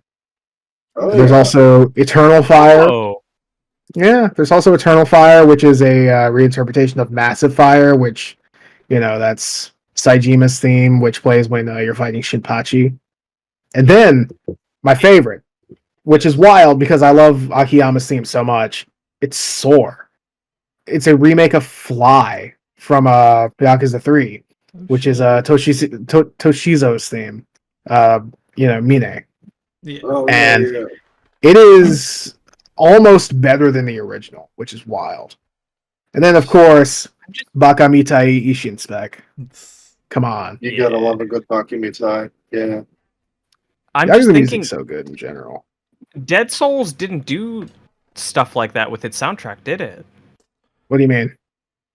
Where it took motifs and musical elements of the original songs and then reworked them. I don't remember that kind of thing. To be fair, I haven't Dead listened to Soul. much of Dead Souls soundtrack other than Get to the Top for Majima's karaoke. Yeah. Yeah, I guess that's fair enough. Fucking remake Dead Cells. Dead Souls is great. It's Dead Cells came out recently, Bane. Bane. Alright, I said it Yeah. close enough. It was close enough. Yeah, remake Dead Souls. Yes. Fucking Make Yakuza Sega. Dark Souls. Also, Yes. if they ever make an Ishin 2, they gotta fuck the title up even more. Ishin 2, Like a Dragon. Considering the way they've, That all the would be ways very we've done funny. Ishin, it's Oh, like, yeah, they go gotta bring fucking Kenza on here, which admittedly it's gonna be a tough job localizing that, but still, they gotta bring it over. it'd Come be on. worth it. Just Yeah. knock it out of the park. People will buy A it. good one. I was genuinely learning Japanese for 2 months because I wanted to play Kenzan, and I got reasonably decently into it for someone who doesn't know Japanese. Alright. Yakuza. Yakuza's known for having great soundtracks. I mean, especially you go Yakuza 2, you get Outlaw's Lullaby. You go Yakuza 1, you get Unrest. Anything with Norihiko Hibino on it is gonna be a fucking banger. which yeah, I'm not sure. I'm not sure if he's on Ishin, but the whole sound team goes hard. Judgment is another one. The two Judgment games have amazing soundtracks. The first one has some really peak battle themes, some hype shit, and also just some really like chill downtime stuff, some jazzy, side mission music. It's a good mix, Yeah. I love Yakuza music so much. Shoutouts to the RGG sound team. Yeah. Fucking shoutouts to killer. Judgment. Yeah. Good Intro to that fucking game fucks so hard. We're gonna talk about that on the next music episode you should watch. We'll have Cat Icarus on. And hopefully I won't be as sick as I am right now. And speaking of Judgment, shoutouts to Judgment, the song from Yakuza 0, which has in no way any relation to the game Judgment by the same studio. It's similar name. It's unfortunate that they did not even make any reference to it. They could have put it in as a karaoke song. That would have fucked. They should have. Like the only karaoke song you can do is just Judgment. That's the only one. Make the first one at least. Just the first one. He knows the title of the game he's in. His life is like a video game. That's true. Is that the one where it ends with him going Judgment? Judgment. No, sorry, Judgment. Breaking the law, breaking the world. Kawase. Yeah, good old Young Ye, the voice of an angel. The law. Robot ass. Yeah. So Yakuza. Yakuza music.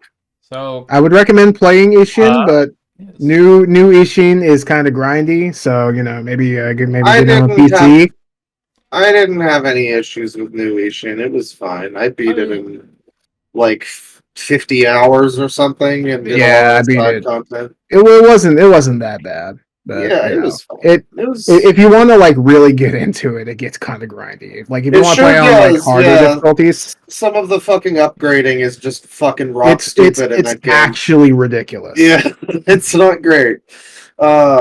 Next up, I believe was Ma. Yep. And well, we got this was a last minute pick because I was gonna go with an indie game that no one's heard of, but I was like, the soundtrack. It's very short songs, and there's not many of them, and it's like, it's a nice soundtrack, but I don't really like all of the songs equally or whatever. And this is just kind of a generalized pick for the series, kind of. Metroid Prime 2 Echoes. Good soundtrack. I picked this one over the first game because it's got a lot of what I like in the first game. But it's just got a lot more of it and more spooky and scary because it's like a horror game. Yeah. The whole Metroid series is one that's known for having fucking killer soundtracks. Every game except Other M and maybe Prime 3, the two worst Metroid games, have really great soundtracks and have at least one song that's I'd still put Prime 3 over, like, obviously, like, Federation Force. Well, like real Metroid games, fair. Yeah. It's fair. Yeah. It's not at all related to my inability to ever play Metroid Prime 3 in any capacity until they re-release it with normal controls. That has nothing to do with it. I'm not salty, I swear. I mean, I think there is a mod you can do for just controller. If I could do I think there's one for mouse and keyboard. If I could do keyboard and mouse, then I'd play it, maybe, yeah. But I know there's one for well, I mean, you can just do keyboard and mouse. Like, you have to set it up right. You can do that for the Resident Evil Light Gun games. Oh, yeah. Too, yeah. Well, Metroid Prime 3, the first game has an amazing soundtrack, and that's I picked that almost equally with Prime 2, but 2 edges it out just a little bit for me.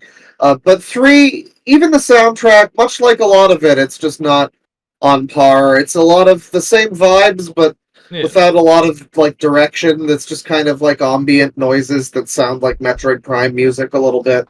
It's like AI generated Metroid Prime music. It's not great. There's some okay stuff. It's fine. It's kind of half there. Yeah. But Prime Yeah. 2 is all there. It's got some amazing stuff. It's got some good reinterpretations of old music from the earlier games. Like, it's got the fucking what is the? It's Red Brinstar from Metroid, Super Metroid. It's Yeah. the submerged temple theme when you're like in the underwater temple with all the enemies are called blogs, by the way. That's a great name for them. There's an Bloggers. alpha. There's an alpha blog. That's the boss that you fight. But yeah, that area. It's got this amazing. I just would put that to. I would put that on while I was asleep at night when I was a kid. I would just have that on while I was sleeping because it was so peaceful. Also, same for Torvus Bog, and then it has like a dark world thing throughout the game too. So you have a lot of the normal songs, and then you have the Bad Future remix basically. Yeah. Yeah. Which so you got like normal Torvus Bog is kind of this upbeat like ambient, it's what you expect from Metroid Prime. Like it's sort of similar to like the Talon Overworld 2 theme, the second area in Talon Overworld in the first game. But then the dark version of it is just spooky and scary, as you would expect. Yeah. And the absolute fucking jewel of this, the soundtrack, which I have to put forth ahead of everything. And I gotta say, Prime 2, Prime 1, and I didn't even really mention it, but Crystal Chronicles, Castlevania, these are all like, as a sex offender, I'm quite influenced by these games. Check out my new video, Modern Day Leper. He's a real character. Oh, yeah. But yeah, no, these were all very influential for me as like somebody who makes music. And Prime 2, it has this song called from the Sanctuary Fortress area, which is the sort of like spooky techno zone in the fucking sky where it's all like dark stormy space clouds and you get the screw attack and you start doing fucking flips, and it's a cool area, and it's just got this like weird scary laser music. I don't know, laser music, computer laser I music. love the descriptor laser music. Yeah, and it's got a fun beat, and like, yeah, there's like a cool dark world version of it. I just love the soundtrack. I love getting those like dark future remixes. They're always fucking bangers whenever a game does that. Well, most of the time, but It's yeah, still cool when you think about it, though. that's part of what's edging out Prime 2 for me over the first game. Plus the theme song for Prime 2, the like title screen music, is fucking amazing. Yeah, Prime 1 has a great title screen song as well. Like, it's a classic, but Prime 2 out completely. is fucking, it goes hard. I was obsessed with that for weeks. I was playing, I mentioned the Sims 2 DS game. It had a little play piano thing with the touch screen, and I was trying to play the Metroid Prime 2 theme on it when I was playing that. So yeah, classic fucking theme. Yeah, Metroid Prime 2, check out Sanctuary Fortress, check out Torvus Bog, check out the theme song for Metroid Prime 2, the whole soundtrack. It's a fucking banger. I have the sample pack that was used. I forget the name of it. It's like Uncivilized Grooves or something that contains all of the like spooky noises, the like EDM noises that are used throughout the Prime soundtrack, the like scratches and shit like that. Like all all the sci-fi noises, the laser music noises, Yeah. Yeah, so I have that, and I've been incorporating that into some of the stuff that I'm doing. But yeah, Metroid Prime 2, fucking legendary soundtrack. Fuck yeah. Off to you, Bane. All right. I will really quickly. This one I'll kind of power through here. Dead Rising 1. Dead Rising 1 is I really got to play more of that. Oh hell yes you do. So Dead Rising 1 captures that feeling of being in a mall with its mall music very accurately. A distant, faint, like pop noise in some of the buildings where it's do do do do do do do. It just like it feels like a little like a muzak that you'd hear if you're at a mall where when you're not really paying too much attention, you'll hear like a faint like guitar riff sometimes. But then there are tracks like fucking Gone Guru, where everyone who's played to a certain point of Dead Rising 1 hears bam, bam, bam. They hear that fucking intro and they're like, oh god, I gotta escort somebody through this fucking, like, a nightmare of that original game, especially if you had a small shitty TV, because that game was built for widescreens back in the day. That was one of the first games that had really small fonts, so you couldn't see shit. I remember my dad saw me playing that on a kiosk for the Xbox 360, and he was like, "Well, I'm not getting you one of those. That's just a murder simulator."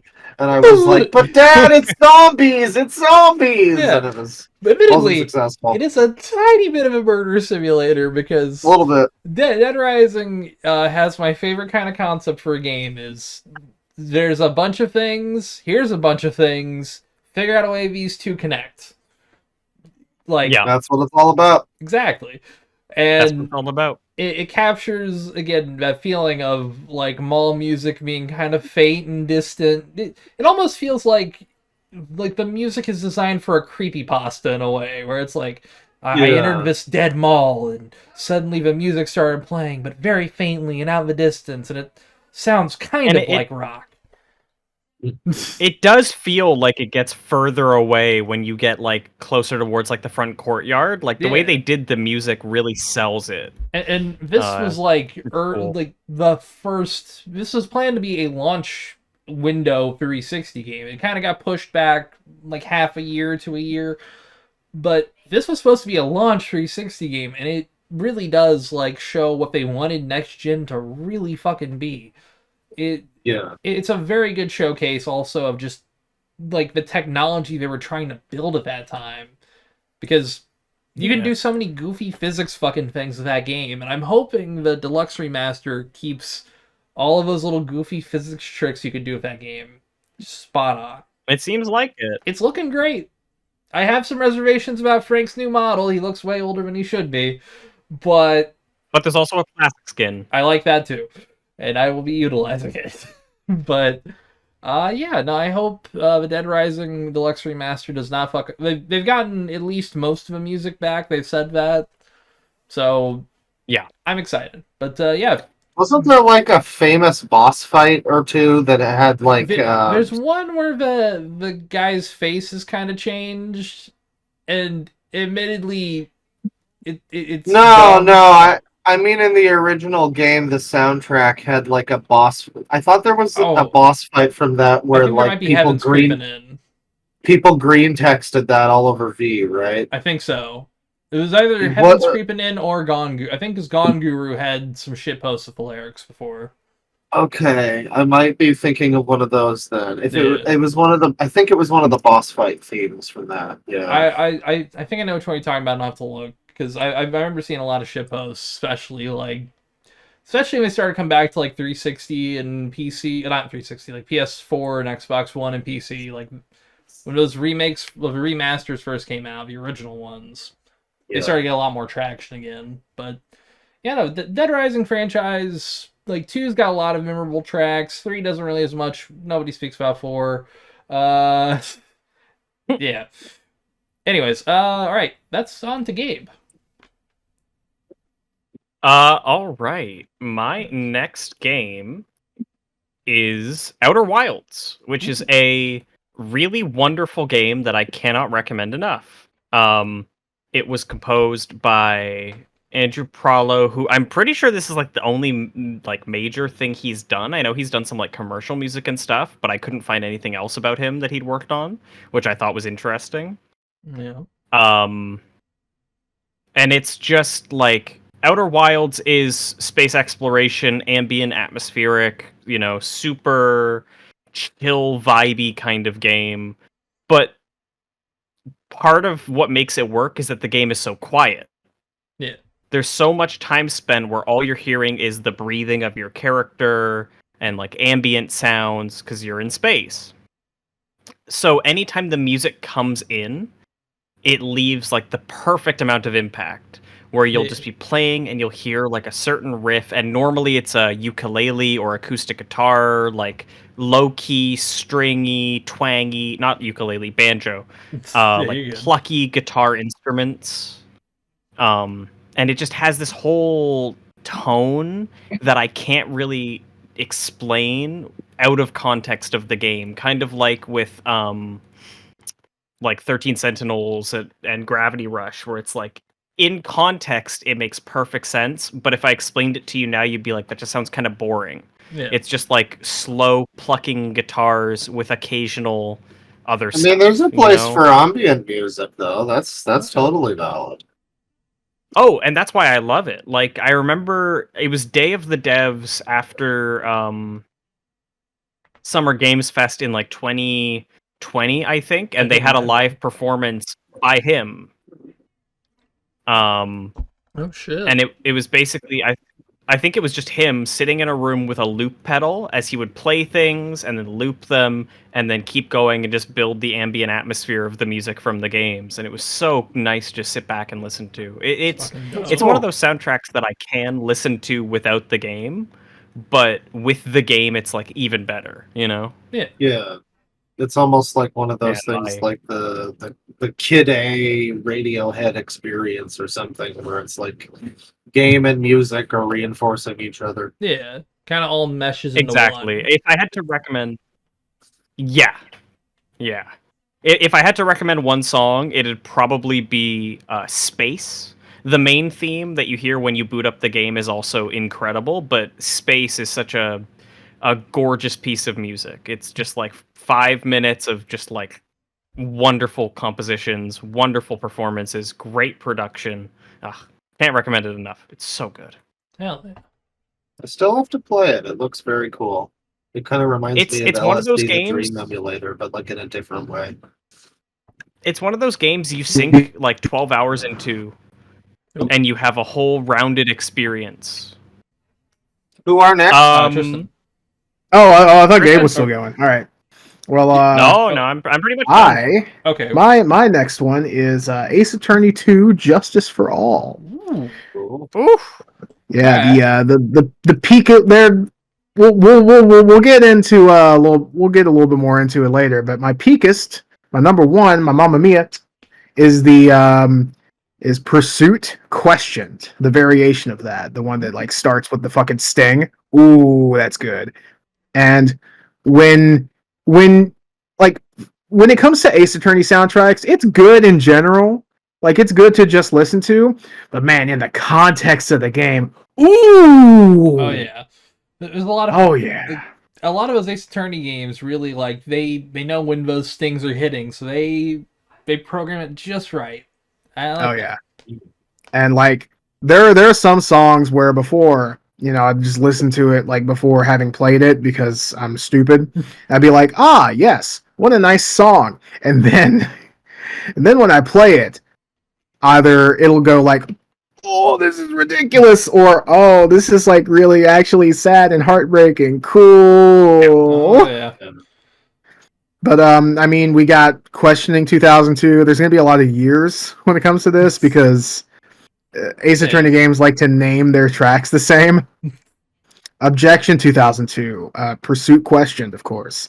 I actually don't know what it's called. I can't find it because every time I like look it up, it's just called Save Jingle. But Ace Attorney 2 has the best save jingle in the whole series. Yeah. It has a really, really nice, cheerful, thankfully this time, rendition of Turnabout Sisters. The Korean Village music in particular is really good. It's got like this kind of mystical Japanese kind of vibe. I really like it. You like we that got vibe? we got True Pain, aka was that the bite of '87? I wonder what you were drawing before. Yeah. Listen, I gotta do a silly little shit post every episode. It's become a running theme. Hell yeah. But where was I? A Murderous Gentleman's Pleasure, which I'm not gonna reveal the actual like. The pleasure. I'm not gonna. Yeah. Well. Yeah. I'm not gonna reveal the murderous gentleman in question. It's a theme for a specific character. Yeah. Pearl's theme is really good.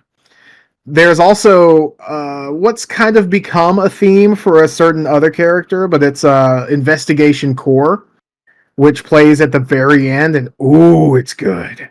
Okay. We got Great Revival. There are two variations, one for Edgeworth and one for Von Karma.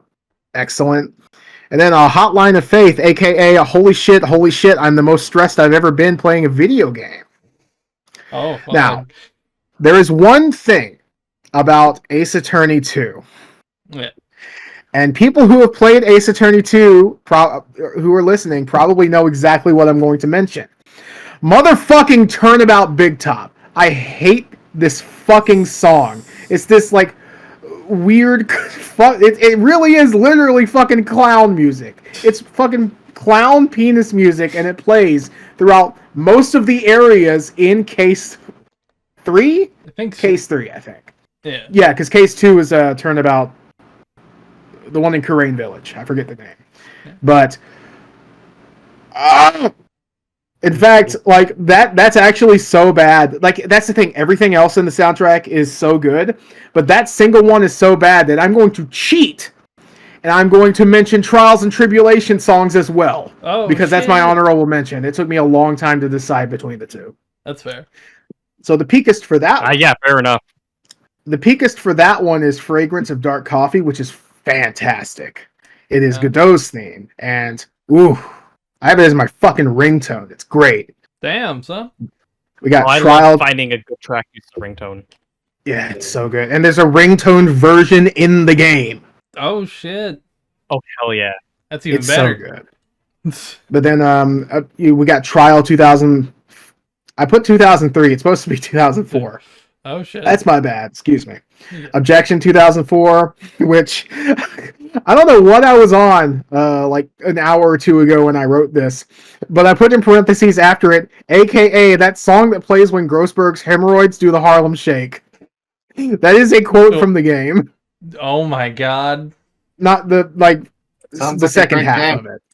Well, that's the thing. Doing a Harlem Shake. It's cringe, but I love Ace Attorney flavor cringe. Oh, Ace Attorney's so much fun. Yeah.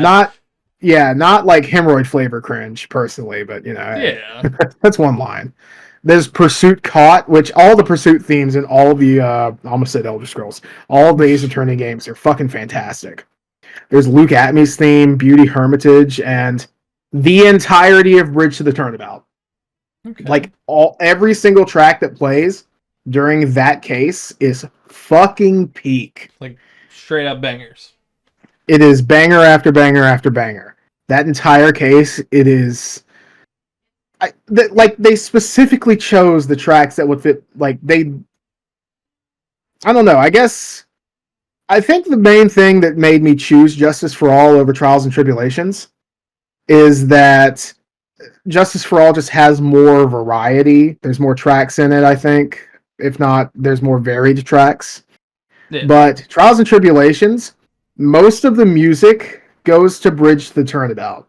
And I think they did that for a reason. It's so good. It is fantastic.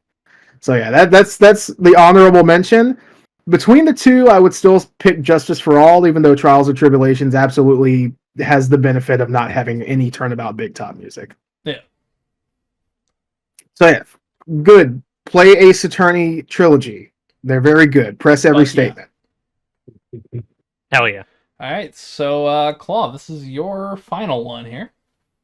Okay.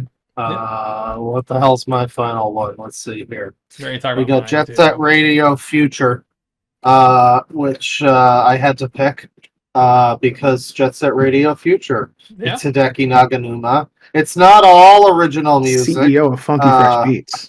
That's true. That's He's true, a big he is. meme lord on Twitter now. People I know love him him. for that originally, and then find out he's a composer. Yeah. It's great. Yeah. But Kind of a nice second wind for a career. I like it.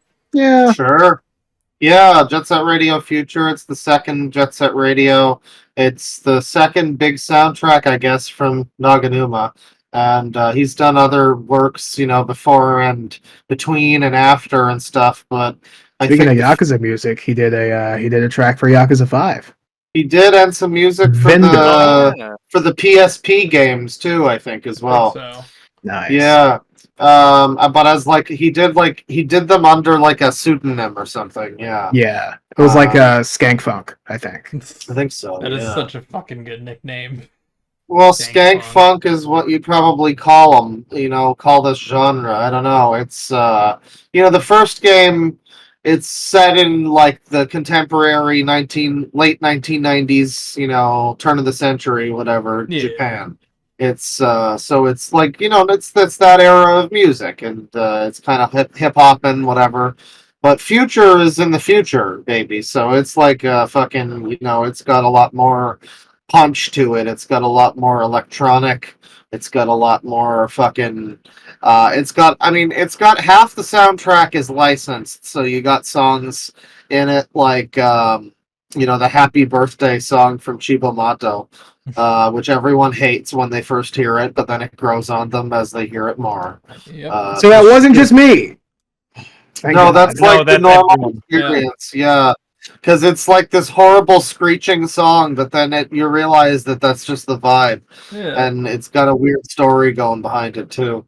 And it's got "Hello, Allison," and just a bunch of other like sort of era appropriate kind of stuff that fits in and feels a little. Some of it feels a little more like the first game, but it all fits in. And then Naganuma's original stuff. I mean, the one I'm putting first and foremost is Concept of Love. It's the one that plays when you start the game. It's like the most obvious one, but it's like the famous one. It's one of the most it's one of the most famous songs I think that he's done. And if you know him, you might know that song. It's a pretty great one. I don't know how you describe it. It's it's skank funk basically. And in the time since then, he went on to do Bomb Rush, Cyberfunk, some of the songs in that, and the whole thing, that whole soundtrack was inspired by this. And I think that soundtrack is pretty good, and it almost competed with this one for the space here, but this is just classic, and I think it's a little more cohesive. That one's got some stuff that could be cut. There's no cuts in JSRF. It's all killer, no filler. Yeah. Exactly. I really hope he's coming back for the new one. I really hope. Probably should, I hope they do. Hopefully Sega isn't fucking stupid. The thing is, Future, Well- I have to rant. Future does suck as a fucking game a little bit. I mean, it's not terrible, but it's like one step forward, two steps back. The game where it's like now there's no difficulty or challenge or any reason to do anything, kind of. But like, Yeah. But anyways, it's a cool soundtrack, and the game's pretty cool anyway. Yeah. It is. Maybe stop playing once you get to the sewer. But if you don't know, then now you know. Hip hop's the shit. So I mean, that's a funny reference because that's the song that plays when you're in the sewer.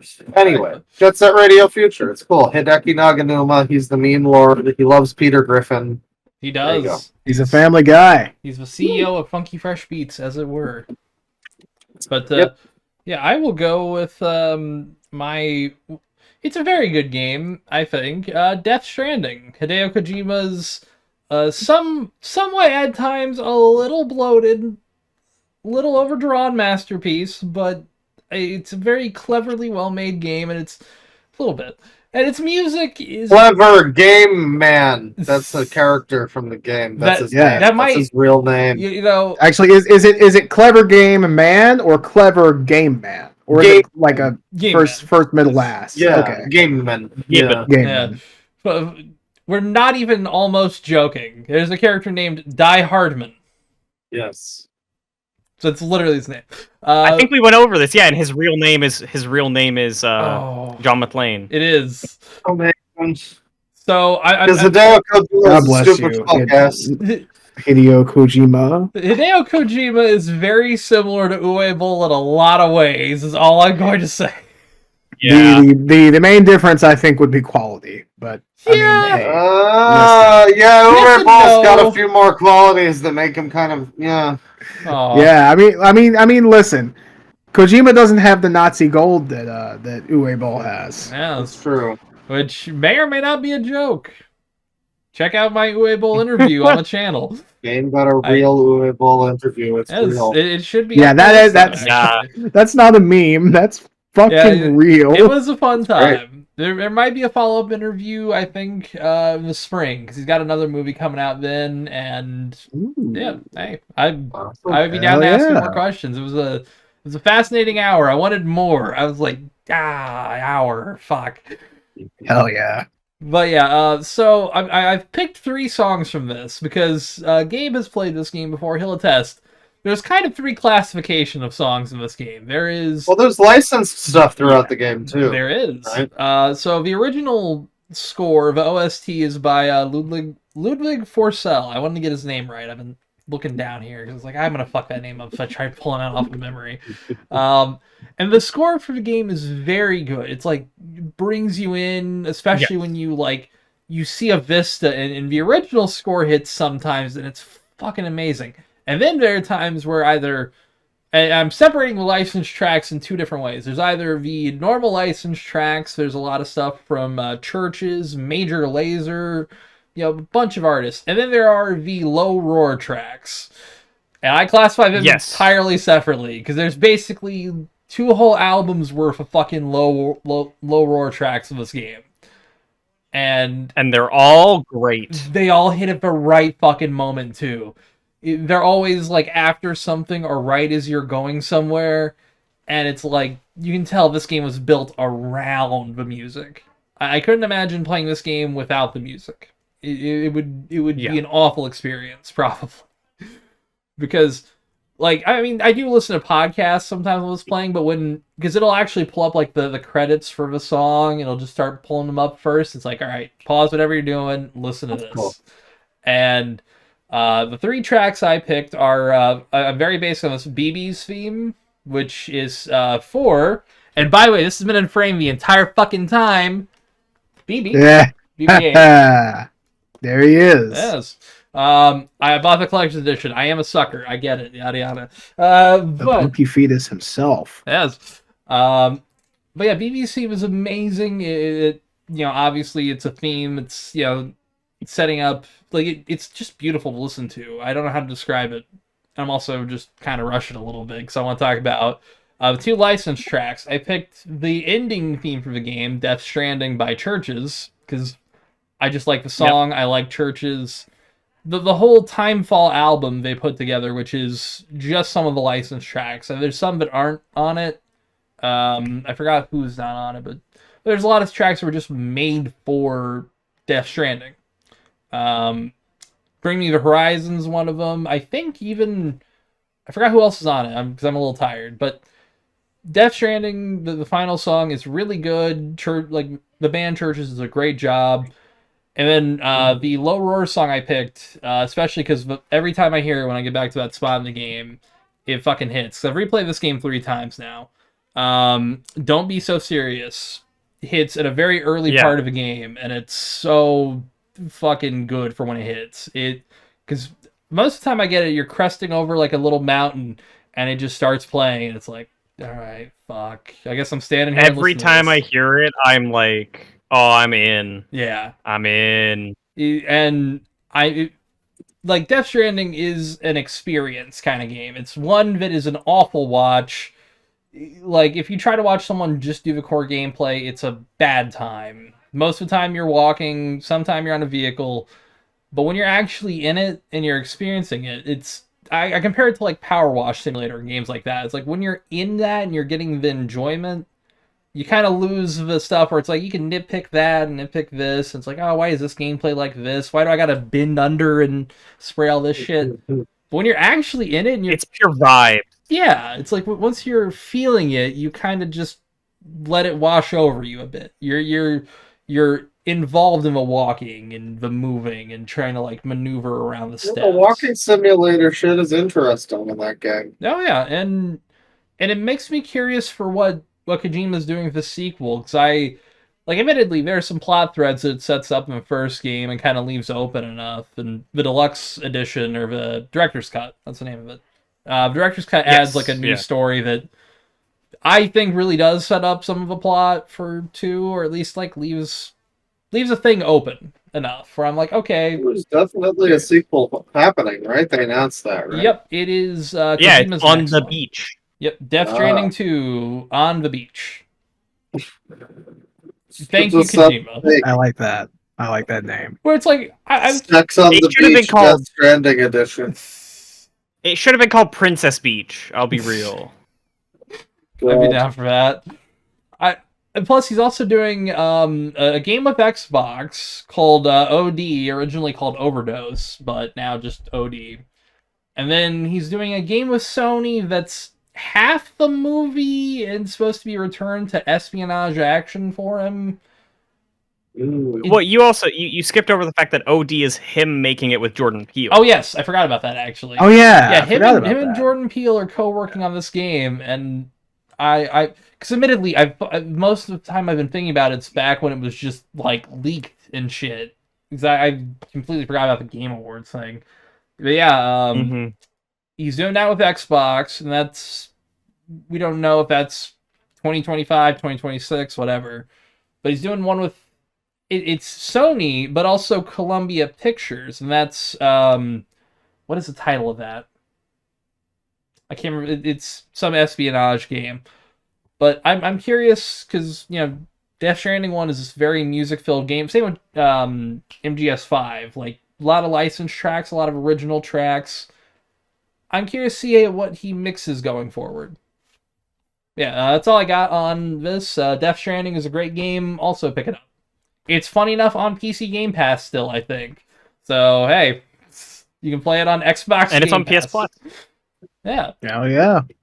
All right, Gabe. Yes. For my final game, I chose Guilty Gear Strive, which is a game that has a soundtrack that I adore and find endlessly entertaining and is endlessly fun to me. It was composed by Daisuke Ishiwatari, who's the guy who made Guilty Gear. He's the lead illustrator. He is the creator. He is the composer. God he used to damn. voice the main character. A man of many He loves hats. music. Yeah. That man loves music. Guilty Gear is built on music. Soul Bad Guy his real name is Freddie Bulsara, and he holds his gun the same way Freddie Mercury used to hold his mic stand. That's Oh, fucking- That is the hell gimmick, is that yeah. he holds his sword behind him because that's how Freddie would hold the mic. Oh, that's fucking slick. There's a Hell yeah. character named Testament. There's a character named whatever. I only know Music- Brisket I and remember- Big Anchor. I remember learning about Guilty Gear because there was a reference to Ride the Lightning in it in one of the PS2 games. And I was Yep. like, Yeah, that's cool. the second main protagonist, his special super move is called Ride the Lightning. Yeah. That's pretty slick. Yeah, that series creator is a very impressive fellow with all those credits. The music, Oh yeah. completely directing the whole thing. It's quite something. Yeah, and like the soundtrack, the reason I love it is that not only is it just a good soundtrack, but also almost every song, every character has an individual theme, which is the thing a lot of fighting games have stopped doing recently. Yeah. Where it's like Tekken, I don't think there's character themes in Tekken. I think there's just stage themes. I think so. But in Guilty Gear, they take it one step further and have each character's theme be specifically designed to convey elements of their narrative and character and history in the lyrics and music. So as you're listening to a character theme, you are picking up on details about the character from their history in the series and from their story Oh, in the shit. music. And it's so cool. That's pretty That's clever. awesome. It is The like lyrics possibly of each perchance. song- It is like possibly perchance bury the light. Hmm? Oh Ooh, shit. very similar, very Okay. similar. Hey. And it's like the references go into the music where certain characters have certain tracks in their soundtrack or in their theme that are taken from other songs. One of the characters, Alfelt, is themed around like romance and love and all these things. And in her theme, the gimmick in the new game is now she's a metal singer. So her theme is a metal song that then pulls in elements of Amazing Grace and All I Want for Christmas Is You Oh, to capture shit. that like bubbly, upbeat, lovey-dovey kind of tone, between all of her metal sections where she's just singing the most nonsensical childish things imaginable. Like, it's all so self-aware and so specific and precise that I can't help but love it. I dig that shit. Um, I need to Hell get. yeah. My biggest problem is I love the idea of fighting games. I'm usually just so bad at them I don't play them most of the time. Yeah. Fair That can enough. happen. Yeah. I mean, the best. And like Guilty Gear is known Can't imagine being... how that feels, man. I can't relate. Exactly. Yeah, I know. I'm very lonely here at the bottom. Kidding. But like, yeah, it's a soundtrack I can't recommend enough. Even just listening to it is so much fun if you know the game or not, because you'll listen to it and just be like, what is this? And then you'll hit a point in a song and be like, oh, I'm emotional now, actually, for some reason. See, I don't know why. I'm hearing this. Yeah. I like the tracks I've heard in trailers. Like all the trailers. All the trailer amazing music. Yeah. Like it. Plus, it looks amazing. Yeah. Oh, it's so good. The song I chose is the main theme of the game because I think it best encapsulates the soundtrack. The soundtrack goes everywhere from like jazz to pop to like Japanese language. Most of the soundtrack is in English, but like Japanese language metal, going back to old types of Japanese music and specific types of chants and wailing and drums. Like, they take so many things and just mix it all into one big soundtrack that, like, it's hard to pick a song that encapsulates it. Yeah. But the main theme, Smell of the Game, is so good and is now so iconic in the fighting game community that I kind of feel I have to recommend it. Oh, can I you sent repeat the title because it cut out there for a second. Smell of the Game. There we go. Big sniff. I sent Bane a clip of it earlier, but it's such a big like staple of the fighting game community now that at EVO a couple years ago, when they started playing it, the entire crowd started singing it, and you can just see Daisuke in the audience like what's going on here? Hang what's on. Going on? It's so good. I love that shit. That's kind of shit I really like. Yeah. Yes. Yeah, no, I can't recommend that soundtrack enough. It's so good. All right. So, Tristan, wrap us up. All right. My final game is one that I actually have here with me. Knights of the Old Republic 2, The Sith Lords, the big bad boys. The Sith Lords.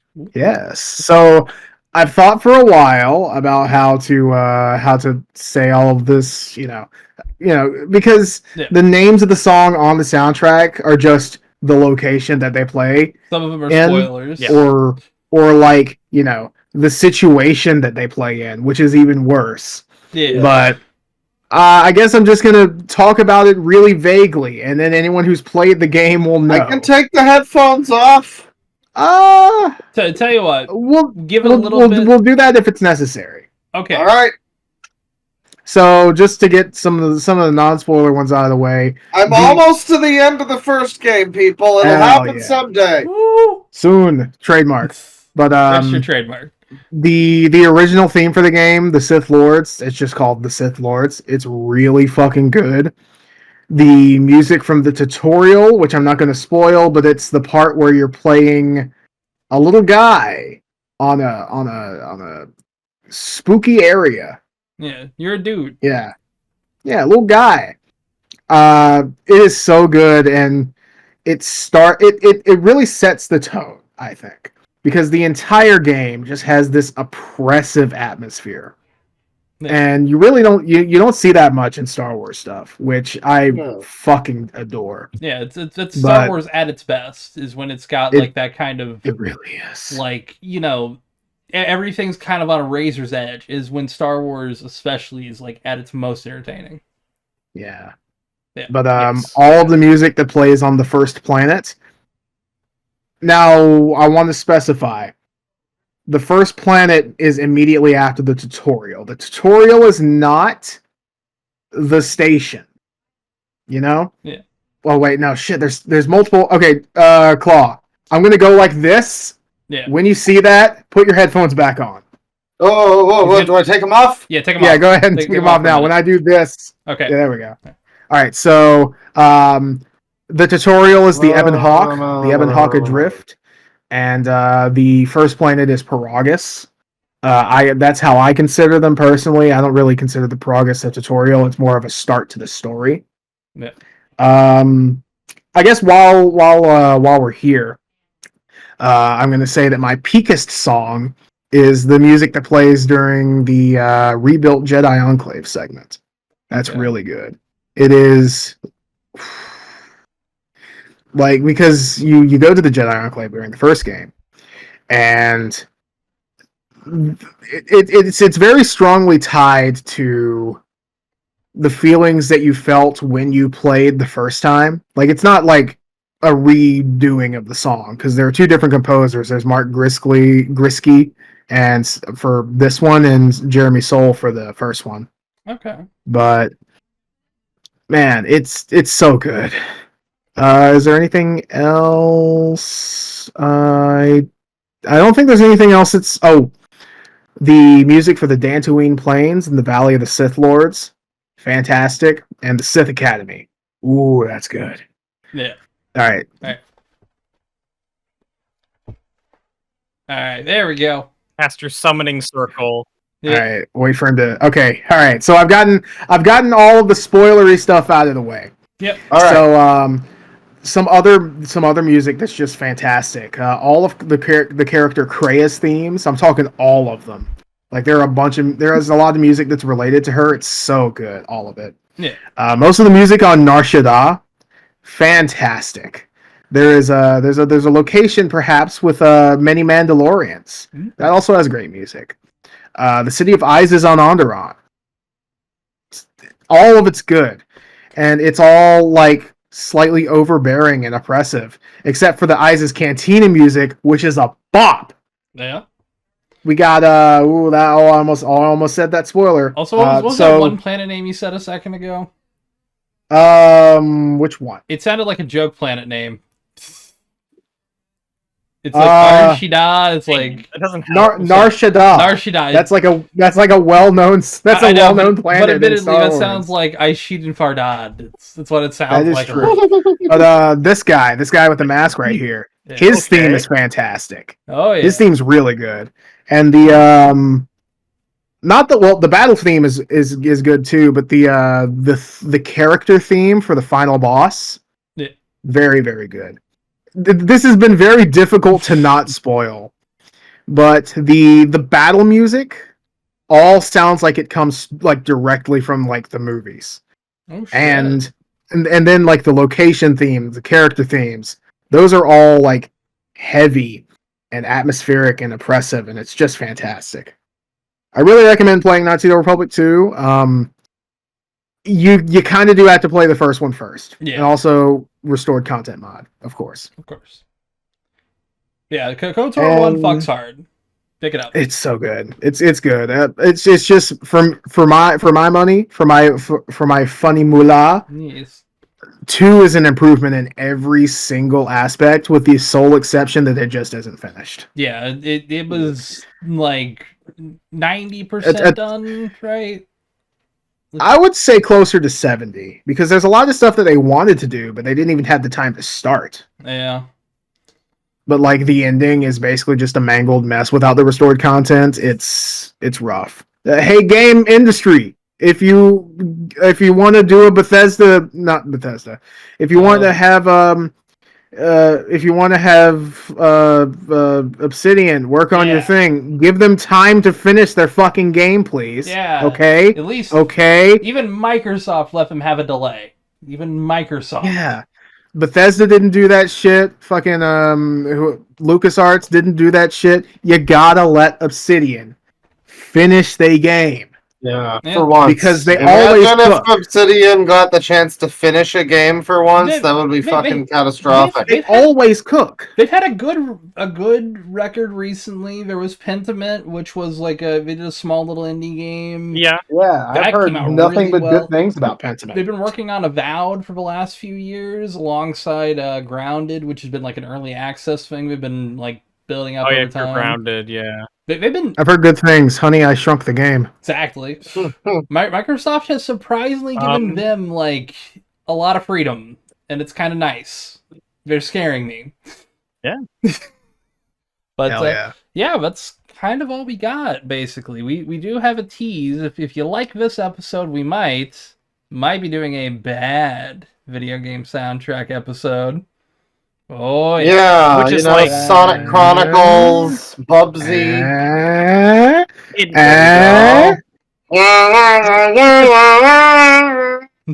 Look at that! It's One a thing with PlayStation Black doing disc. the subject of Oh yeah. Cut number 1 contains computer thing about data, doing- so please don't play it. But you probably won't listen to me anyway, will you? By the way, we forgot to mention there's a bonus track if you put Symphony of the Night in the CD player. You should do that. It's good. yeah. I was gonna say one thing that's difficult about talking about good music is that I don't want to say too much. But with a bad soundtrack, Yeah. Go in. We can go in. I think the worst part though is a bad soundtrack for like an otherwise pretty good game. For example, yeah.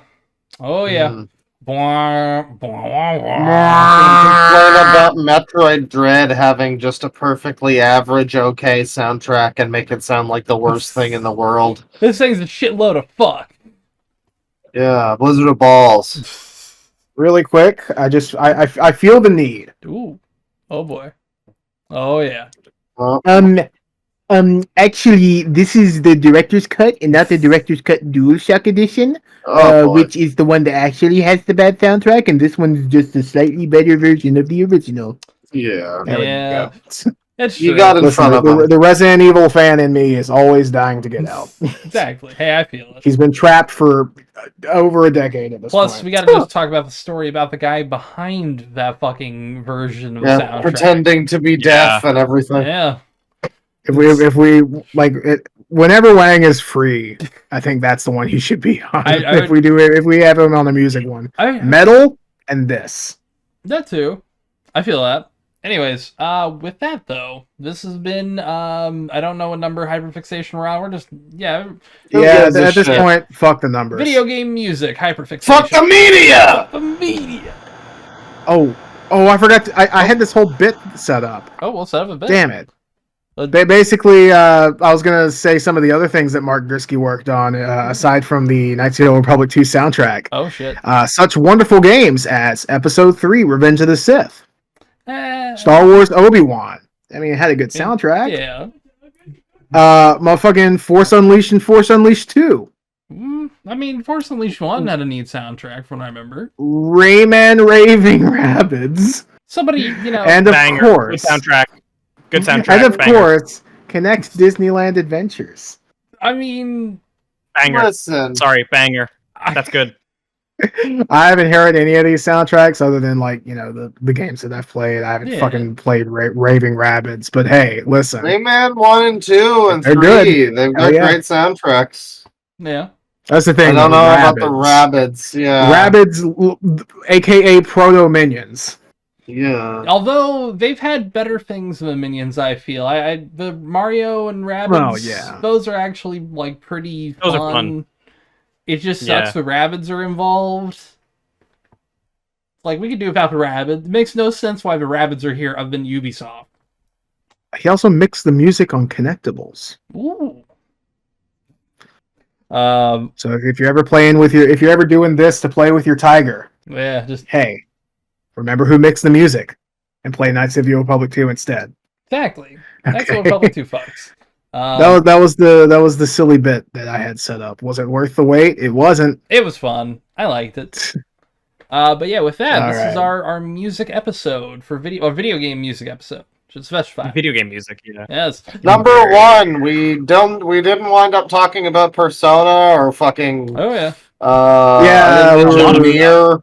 We were did talking that earlier. earlier, I think yeah. that might be I think that one might just be good for like y'all Whole and then like separate somebody thing. else. I'd be down for that. Potentially, yeah. We could do Black Brains potentially at some point. That might I be think he'd good. be down for that. Especially the Persona Yeah. stuff. I think he's down for that. And listen, Yes. I'm down for not having to show up for recording one day. Although to be fair, Yeah. I'm not feeling great right now, so that might be coloring my my opinion. probably You're a is. trooper. But Yeah. there's gonna be episodes where some of us we'll be out for something. We got something going on, or we're sick or sleepy. That's me sometimes. I feel that where it's like I don't want to Yeah. move. I don't want to do anything. It ain't too bad. It's just wow. I deteriorated fast. You're But fine. we're at Better the rebuild end. better. There we are. With that, folks, Hyperfixations, video game music, we bid you adieu, and penis. Penis. Do what? Penis. Penis.